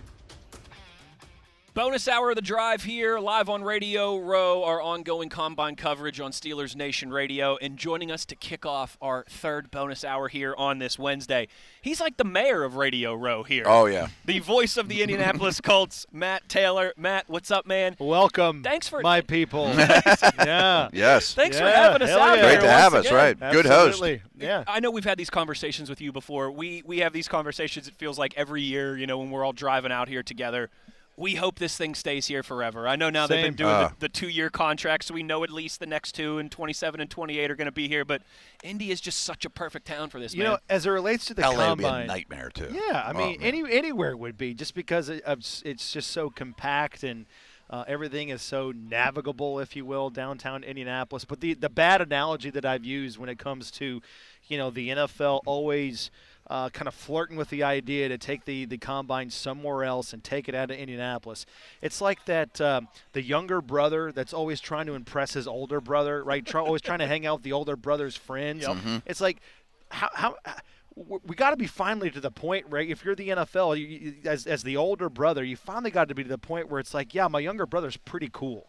And he does things the right way, and he's cool enough to hang out with the older kids and my friends. Like, are we to that point where the NFL has just flirted with this idea for so long, and the NFL, or I should say the city of Indianapolis, just continues to deliver and give the NFL what it wants, and they continue to evolve this event? Where can we just finally stop having all these other conversations? Don't even bring it up anymore. Yeah, right. And all these empty threats that we're gonna turn it into the draft and take it to different cities. I mean, you still have to perform things that the Combine is all about, like the medical testing. I was gonna say, how does anybody else do that except for downtown Indianapolis when you literally have 4 hospitals within 3 miles? I was curious about that. Is there a ton of hospitals here for it? And I know they prepare for it every year. Absolutely. And you've got Lucas Oil Stadium that's literally connected to where we are right now inside the Indiana Convention Center.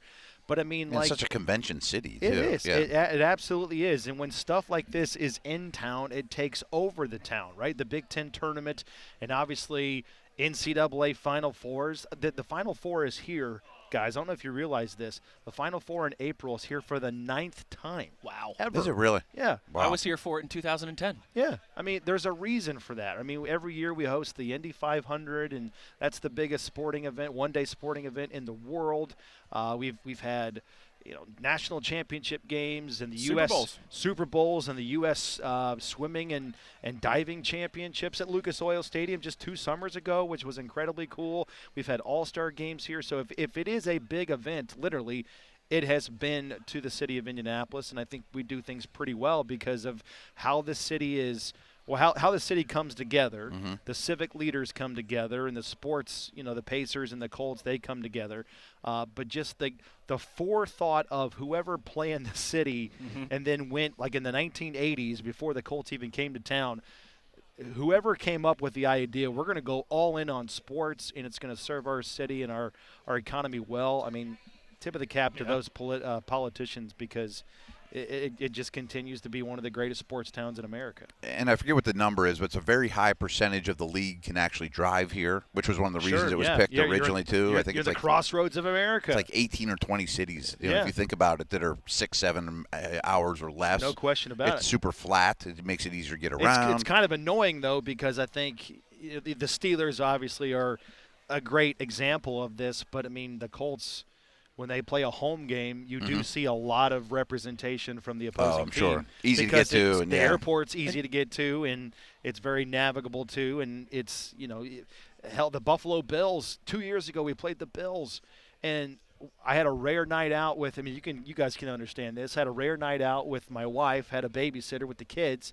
So we come downtown the night before the Bills are in town. We can't find a seat at any restaurant downtown. There's Bills fans freaking everywhere.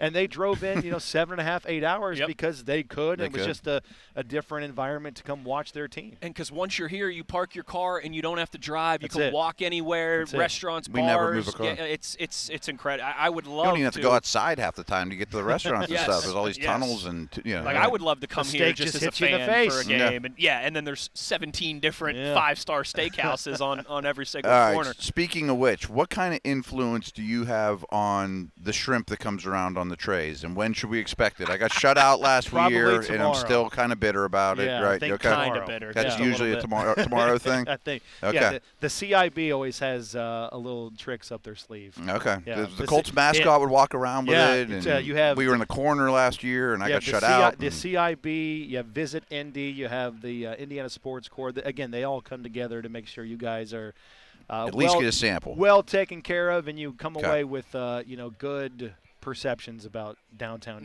Indiana. We love it, and we sing the praises every time we're here. It's our spiritual home for the end of February is what we call it. Come, my people.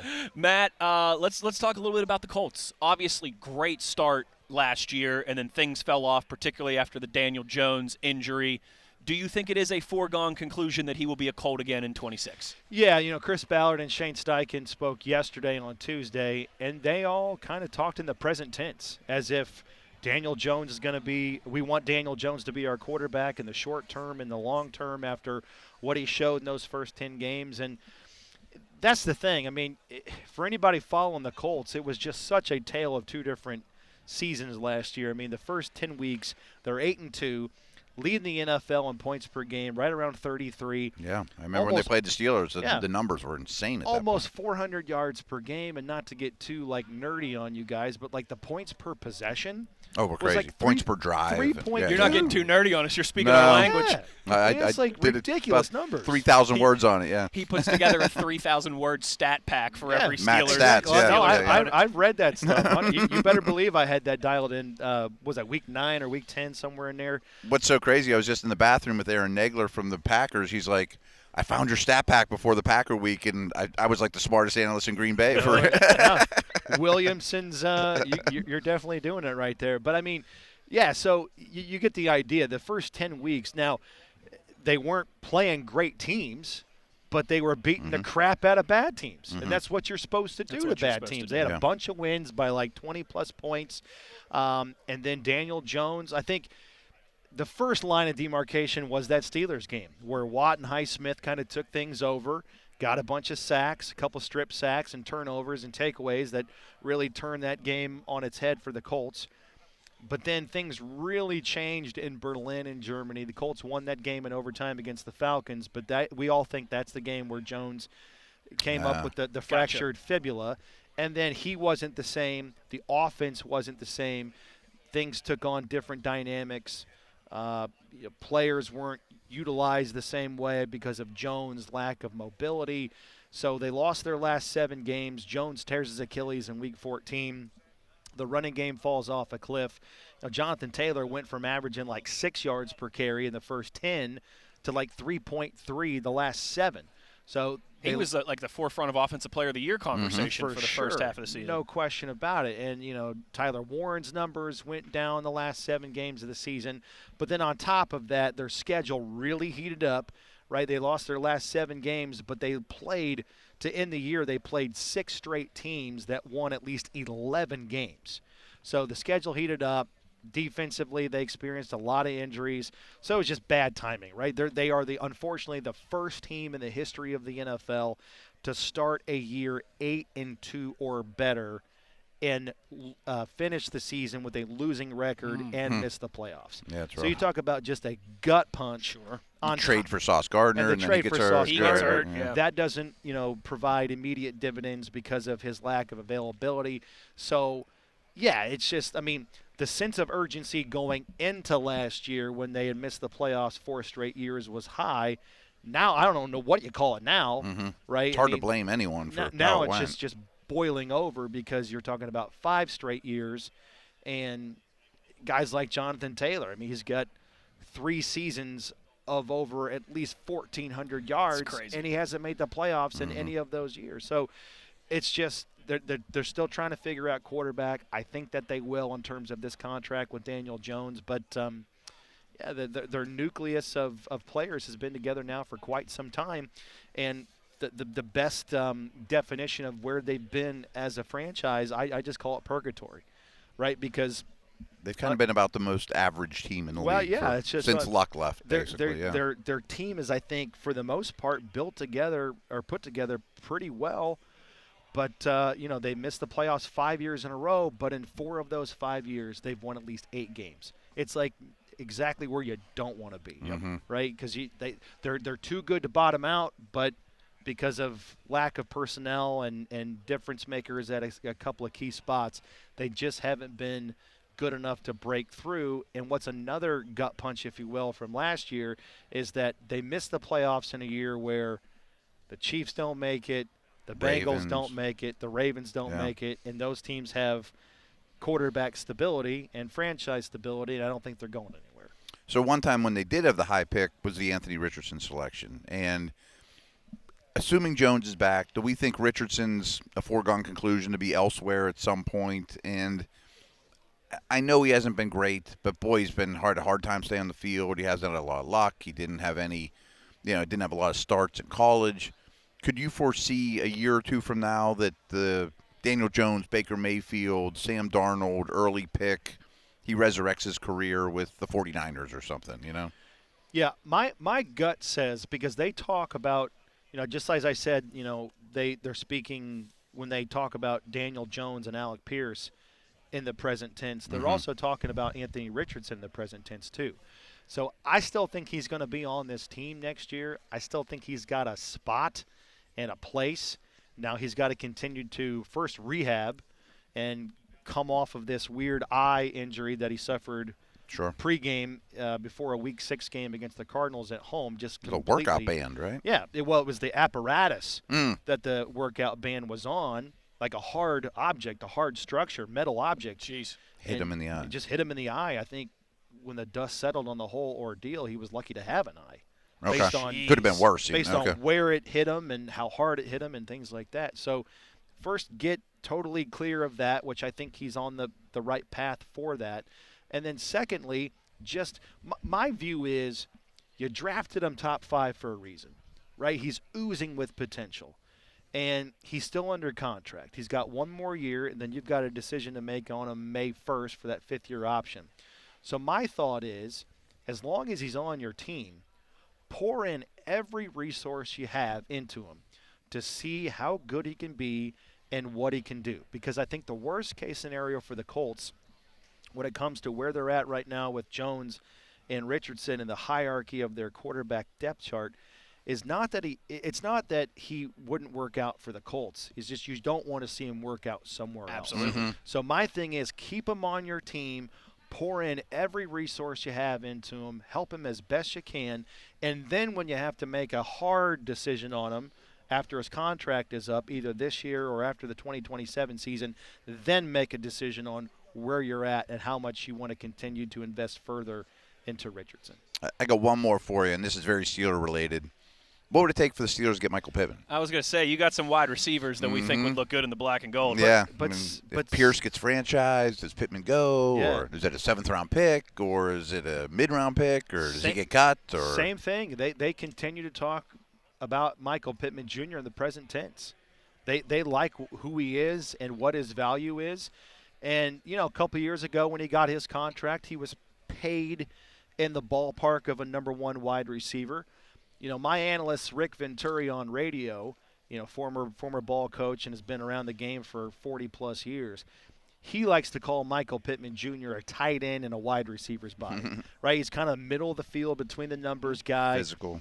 Really physical, really kind of bought into the culture of the Colts, identity on offense, really bought into the running game, willing blocker, really physical guy, likes to talk some junk on the outside, but he's not he's not a burner.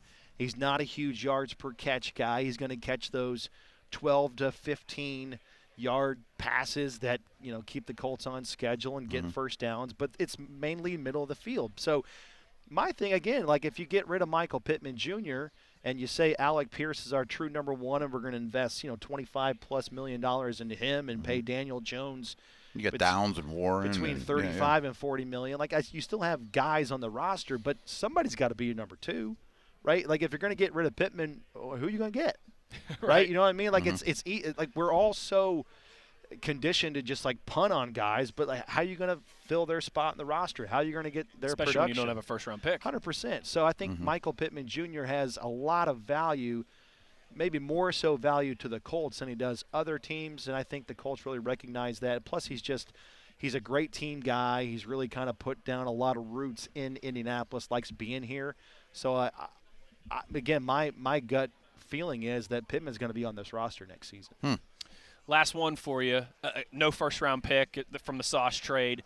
What's the draft approach? What are the needs that you still got to come away with?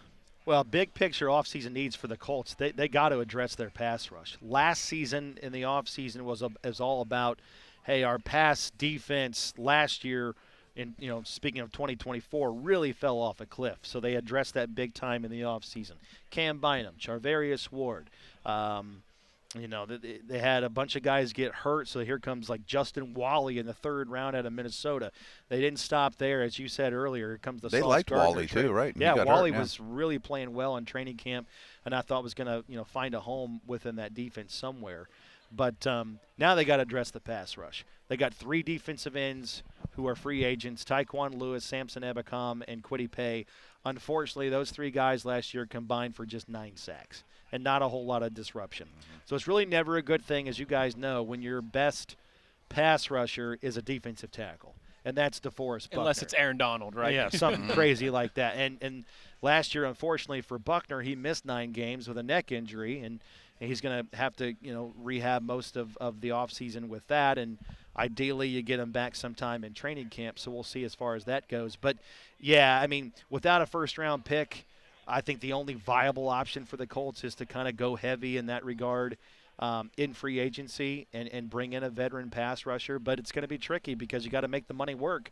Because if you sign Jones and Pierce, not a whole lot of pizza left in that pie. Sure. You know what I'm saying? No doubt. So that's going to be interesting. I think big picture, they're going to have to go a blend of free agency and the draft to get more consistency inside that Lou Anarumo defense in year number 2. Great stuff with the mayor of Radio Row and the voice of the Indianapolis Colts, Matt Taylor. Matt, Mr. thanks. Hoosier. That's exactly right. Yeah. Yeah, I told him I might be going to the Purdue basketball game tomorrow, and he rolled his eyes at me and wasn't too thrilled. But don't worry. Well, he's going with a huge Michigan State I'm going with a fan. Michigan State guy. So they'll I'll be rooting against wearing Purdue. green.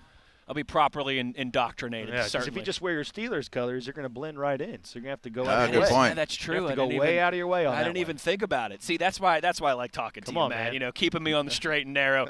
Thanks for the time, dude, and thanks for having us as always. My pleasure, guys. We love this. Voice of the Colts, Matt Taylor, kind enough to lend us some time here. When we come back on the other side, appointment viewing prospects. When we get the field action going tomorrow, we'll rattle off some of those names here in hour number 3. Wes Uhler, Matt Williamson. It's The Drive, Steelers Nation Radio on the Steelers Audio Network.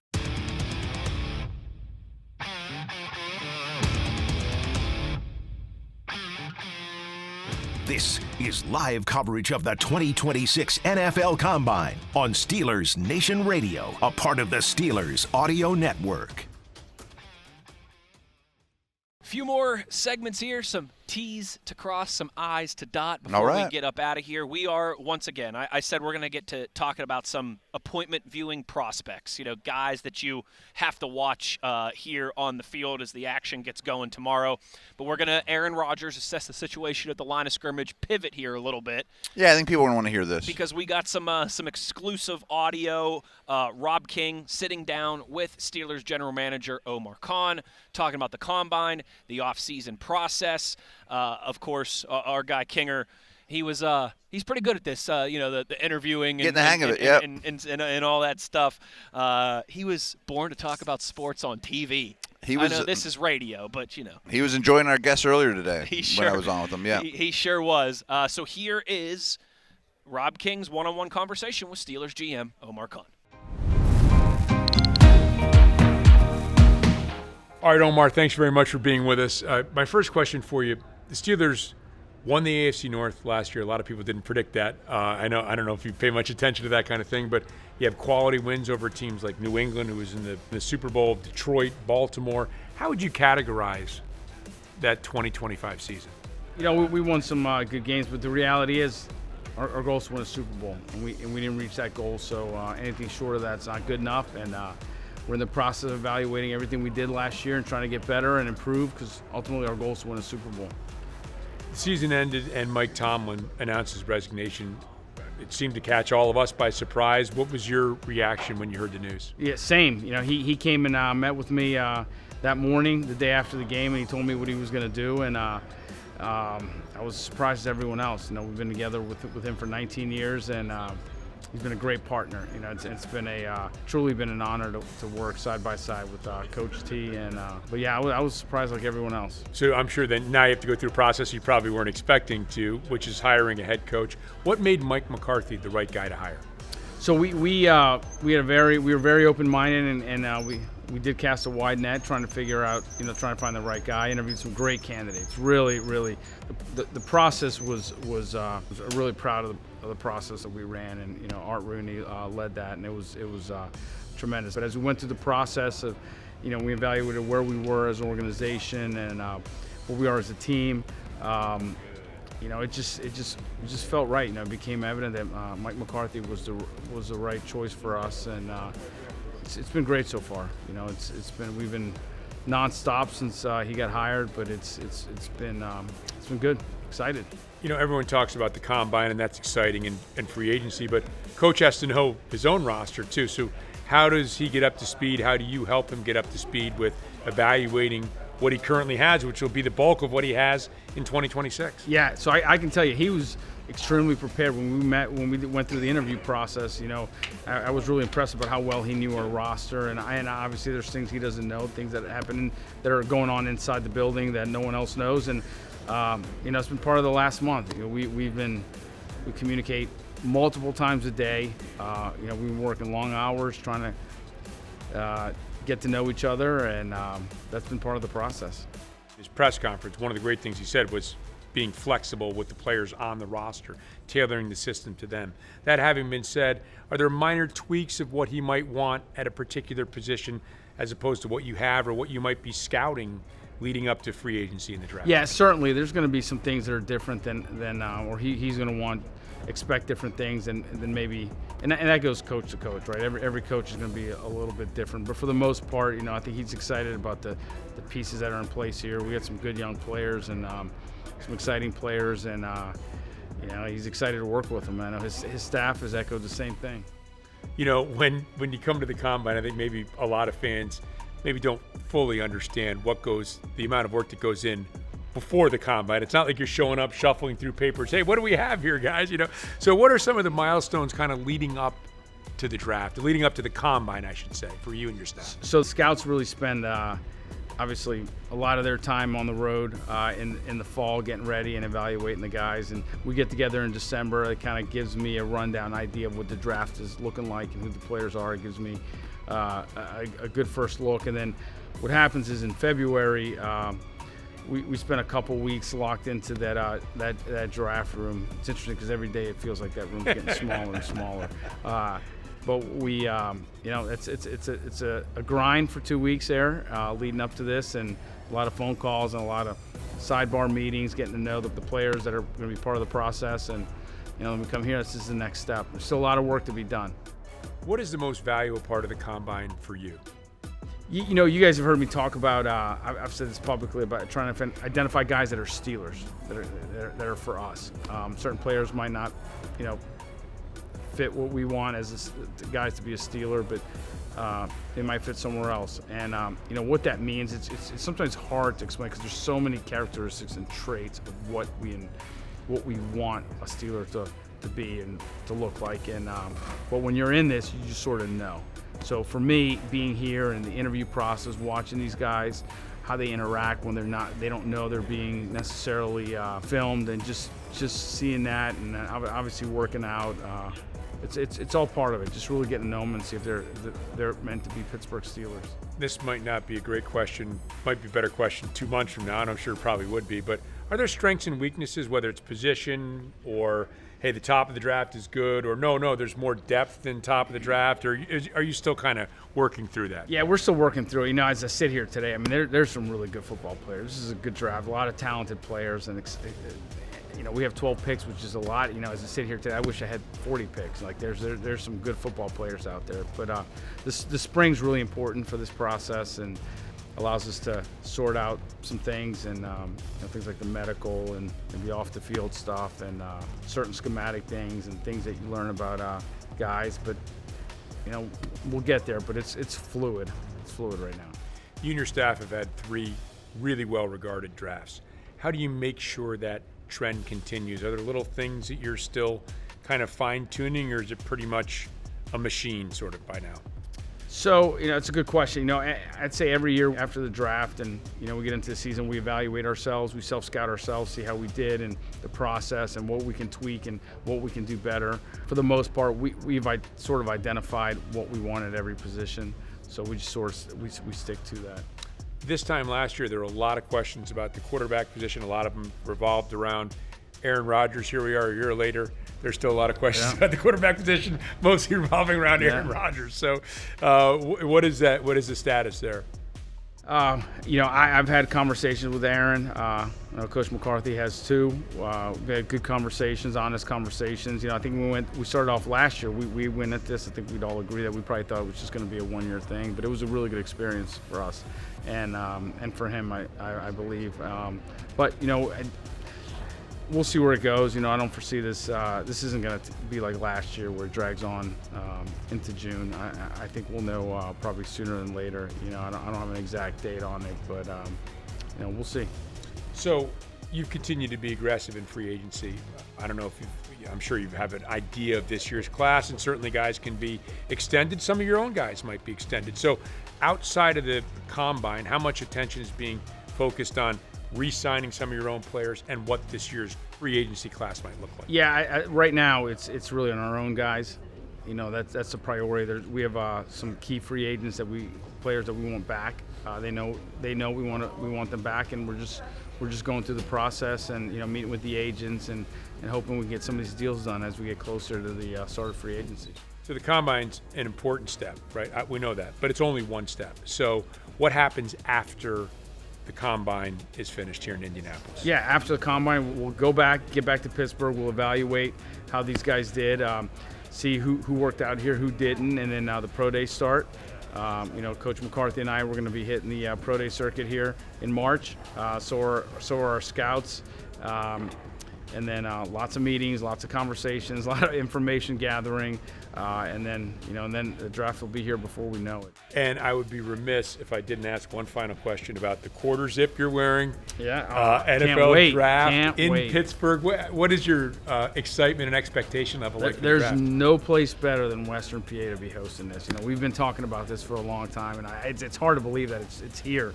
This is the year, and I'm so excited. I'm getting a ton of requests. I'm sure as a lot of people are, and but my focus obviously will be on picking the players. But I can't tell you how excited I am. The city's excited, the organization's excited, and I can't wait to show. I've been in Pittsburgh now for 25, 26 years, and I've grown. I love it. It's a great place to be, and it has so much. The region has so much more to offer than people realize, and I can't wait for whatever 500,000, 600,000, 700,000 people that are coming to see it to really get an exposure of Western Pennsylvania, because it's special, it's unique, and can't wait. Omar, thanks very much. Appreciate it. Rob. Good to see you. Omar Khan, Steelers general manager, with Rob King, the voice of the Pittsburgh Steelers. Good conversation there. Yeah, it was good. 59 days until the first round of the NFL draft in Pittsburgh. That's going to happen real quick. Yeah, I mean, pull the curtain back. I mean, when the season ended, you and I kind of went, I didn't like the Steelers getting eliminated, but we can exhale a little bit. Then there's a huge coaching change, Brother, we've never seen before, like that was, whoa. And then, before you know it, it's this thing and next thing, and we're out at the combine. And, I mean, by this time in 2 weeks, half of the free agents will be on their new teams, and Steelers might have 3 new players, and James Pierre might be a commander, or who knows? But I mean, there's so much change so fast, and this draft is less than 60 days away. Yeah. And you're absolutely right. It's like the season ends, and you always think, all right, it's going to slow down, and it has not. It's gotten even crazier with Mike Tomlin and Mike McCarthy. Yes. And then we're here. And, Matt, about a month from now, you and I are going to be in Phoenix for the owners' meetings. Right. That's not far away either. And then it'll be the NFL draft, and then it'll be OTAs and minicamp, and then it'll before be you know, it's like, July. the season's here, right? Yes, yeah. It never sleeping in the dorms before you know it. It's like the biggest myth that it slows down, and all of a sudden it's the off season. And certainly this year was different with Mike Tomlin after the Steelers 19. Just added to it, right? Making a coaching change for the first time in 19 years. But yeah, I'm feeling it a little bit. I'm a little worn out. I'm a little down to the nub here, but we're keeping it rolling. We're keeping the train on the tracks because this show must go on. But yeah, that is crazy. Under 60 days until the NFL draft in Pittsburgh, first round, of course.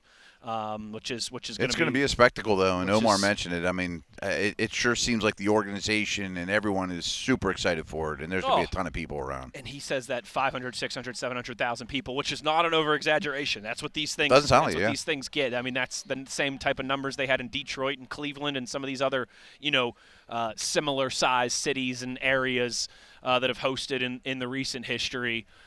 I'm getting nervous just thinking about the traffic. I'm getting agita just thinking about the traffic already here. Oh, man. And I'm sure Omar's feeling this, and the draftniks we have on have felt it, and I definitely am feeling it. It's like, how am I going to learn all these players? And I only got 60 more days or so to really know what I'm talking about, Yeah, certainly. We had Fran on earlier. He had gone through – he's done 250 reports already. Wow. He's already watched 250 guys. God bless him. My ears did kind of perk up there when Omar Khan said we have to find the right quarterback that's going to be an AFC North quarterback playing in the AFC North. There's nothing like it. The cold weather, the rivalries, the physicality of the division. Not to look too much into it, but makes me think that there's not going to be a smaller, daintier type guy. I think I know that for this year he's still up in the air, but like a Trinidad Chambliss, I think. Now, again. Frankly, I don't think Kenny Pickett fit that bill. Smaller hands. He wasn't as big and physical. Like Burrow has the smaller hands, but he's big and physical. Yeah, and he moves so well in the pocket, and he's just a special player anyway. And Lamar is obviously a different type, but there's also been some concern of how he is by December and January and the postseason and some of the wear and tear. So I think you're right though. Like we've talked a lot about. We saw what Ben did here. You know what I mean? And you and I have talked about kind of almost like a roller coaster at Kennywood. Like, there's just certain thresholds that you want your future. You got to be at least this big. You got to be at least this athletic. And I think that makes a lot of sense when you play where the Steelers play. Like, it would shock me if Kyler Murray's someone they're strongly considering. Yeah, exactly You know what I mean? Or a couple of these draft prospects that are under 200 pounds, or you know what I mean? I bet when they pick their next one, that won't be the bill. Yeah, I got a feeling that's going to be the case as well. We have got one more segment to go to wrap up this bonus hour, to wrap up the day's proceedings here on Radio Row. Wes Uhler, Matt Williamson, back with our final segment when we return. It's all part of our ongoing Combine coverage. Steelers Nation Radio on the Steelers Audio Network.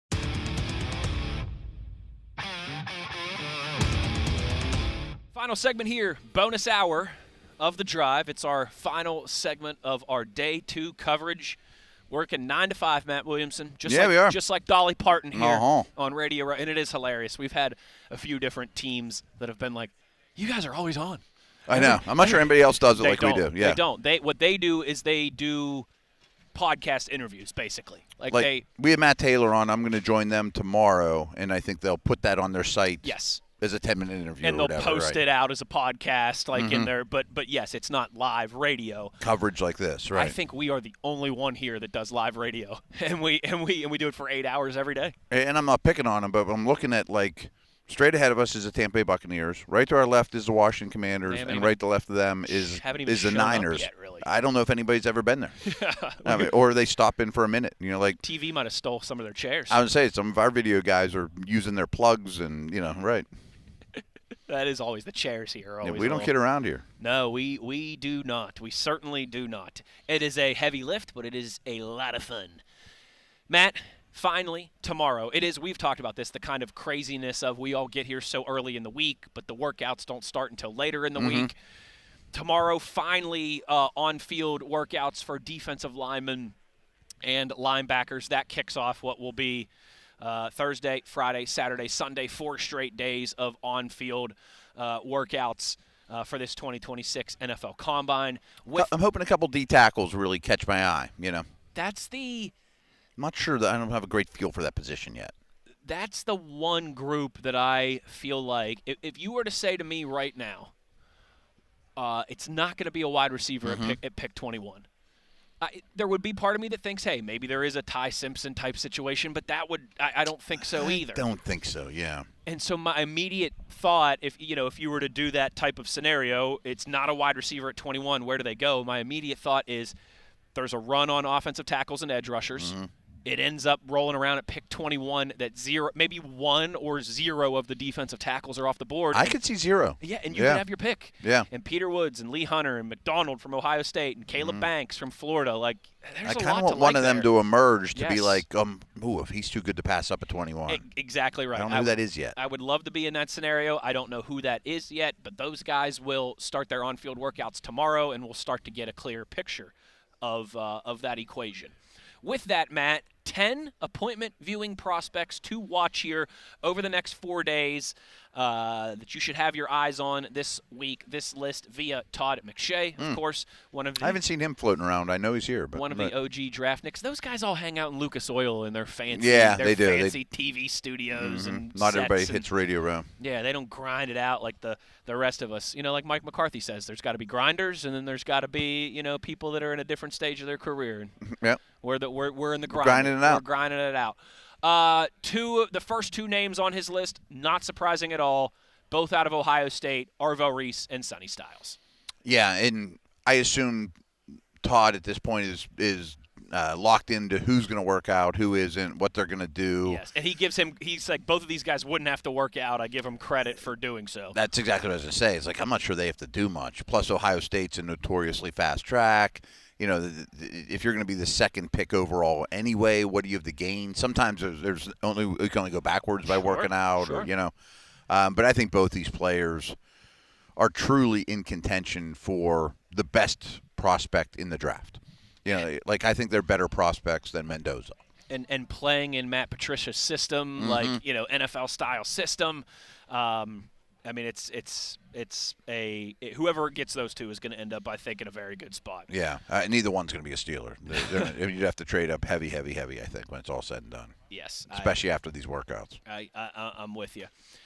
The next up on the list here, undersized edge rushers, Cassius Howe out of Texas A&M, and R. Mason Thomas, who I like the joke sounds like a president from the 1800s, out of Oklahoma.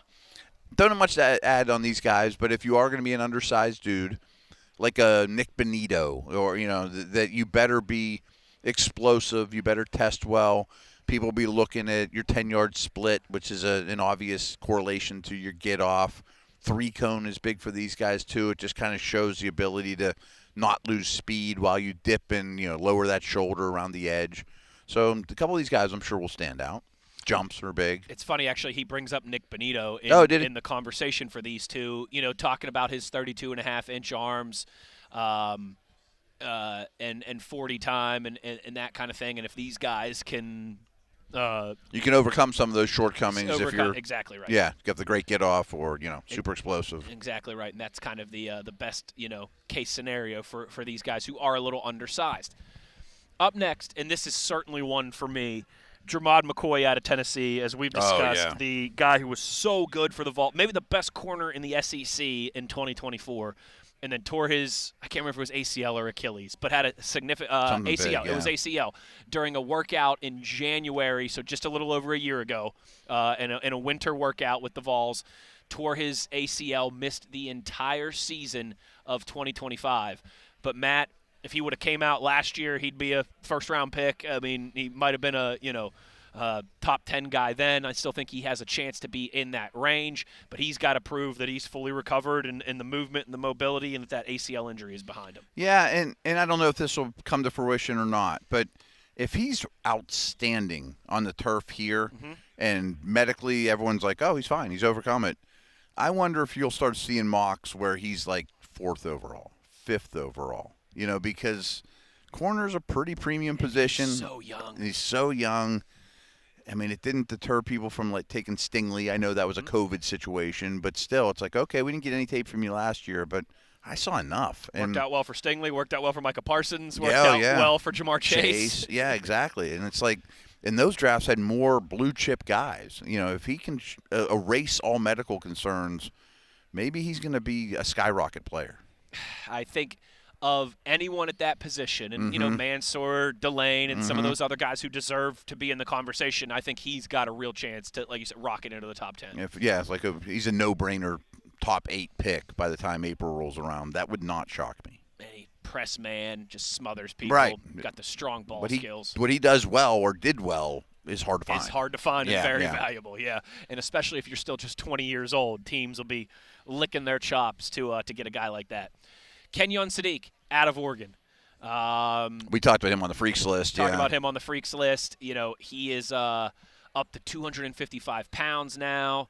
Got to still be, he's added some weight, so you got to prove that you can still put up those freakishly athletic numbers, with some extra mass on you. Yeah, I don't have much to add. I can't imagine what scenario he wouldn't be tight end 1, but still maybe he's, instead of mocked in the early 20s or whatever, and now he's getting linked to the Chiefs at 9 or 10 or whatever, Cole Payton is on this list. Quarterback out of North Dakota State, maybe one of Matt's draft crushes here in 2026. The southpaw, talking about basically like his throwing motion and his fluidity. Like he's been known to be a little tight in his throwing motion, and can he kind of shred some of that? Can he put some good-looking stuff on tape here at the Combine? I mean, right or wrong, he's going to look a little different than all the other assembly line quarterbacks because of the leftiness. But he did throw the ball well at the Senior Bowl. I'm sure he's working on getting rid of some of that stiffness as well. These guys all have quarterback coaches, so he will be interesting. Denzel Boston on this list. Some people think he might shock people with his 40. And his jumps. If he does, 6'4", 210 pounds, maybe he ends up being the 3rd wide receiver off the board and not Jordan Tyson. Yeah, and what if Tyson has some injury stuff that concerns people? I know Lemon's tape is great, and I'm not knocking him at all, but he might be short or might be small and slow. And this environment is not going to help Lemon. It could help Boston a lot. Another wide receiver on this list, Omar Cooper Jr., the freakish catch wide receiver out of national champion Indiana. Some comparisons to Jarvis Landry, but potentially even faster. Yeah, Landry was not a super explosive guy. He was a blocker, slot, tough guy, And McShay saying if Omar Cooper Jr. can run in the 4.4 40 range, great chance that he could be a first-round pick in April. His name keeps popping up as, don't be shocked if this guy's going in the first round. I could see it. I could too. And he's got those, he's got those big plays in the big moments, which is stuff that these talent evaluators really like. It matters. Every snap is not created equal. No, 100%, 100%. And that he has been at his best when the lights have been brightest, and that is certainly something that these talent evaluators value. Finally, Matt, as we wrap up the show and wrap up this exercise, the last one, Francis Mauigoa, the tackle out of Miami. I wonder if this would be more drill work related. Do you have the feet for tackle as opposed to guard? Exactly right. Okay. That's basically what he's saying. There's been some conversation of, is he a true tackle, or could he be like a Zach Martin type, bump inside and be a dominator, and be the best guard of your generation, or one or two on that list? He's 6'6", 335, and if he runs a sub 5 second 40-yard dash. I'd want to see like his bag drills and some of the non-testing stuff, but the more drill work. How light on the feet are you? Kick slide, something like that. Yeah. Yeah, absolutely. Well, those are the names to keep an eye on as the on-field stuff gets going tomorrow. We will be back tomorrow, of course, at 9 a.m. for another full day. You're leading off again, right? Myself and Mike Pursuta leading it off here, and so that will continue tomorrow. Thanks to all of our guests today, Travis May, Matt Harmon, Matt Taylor, some really good ones.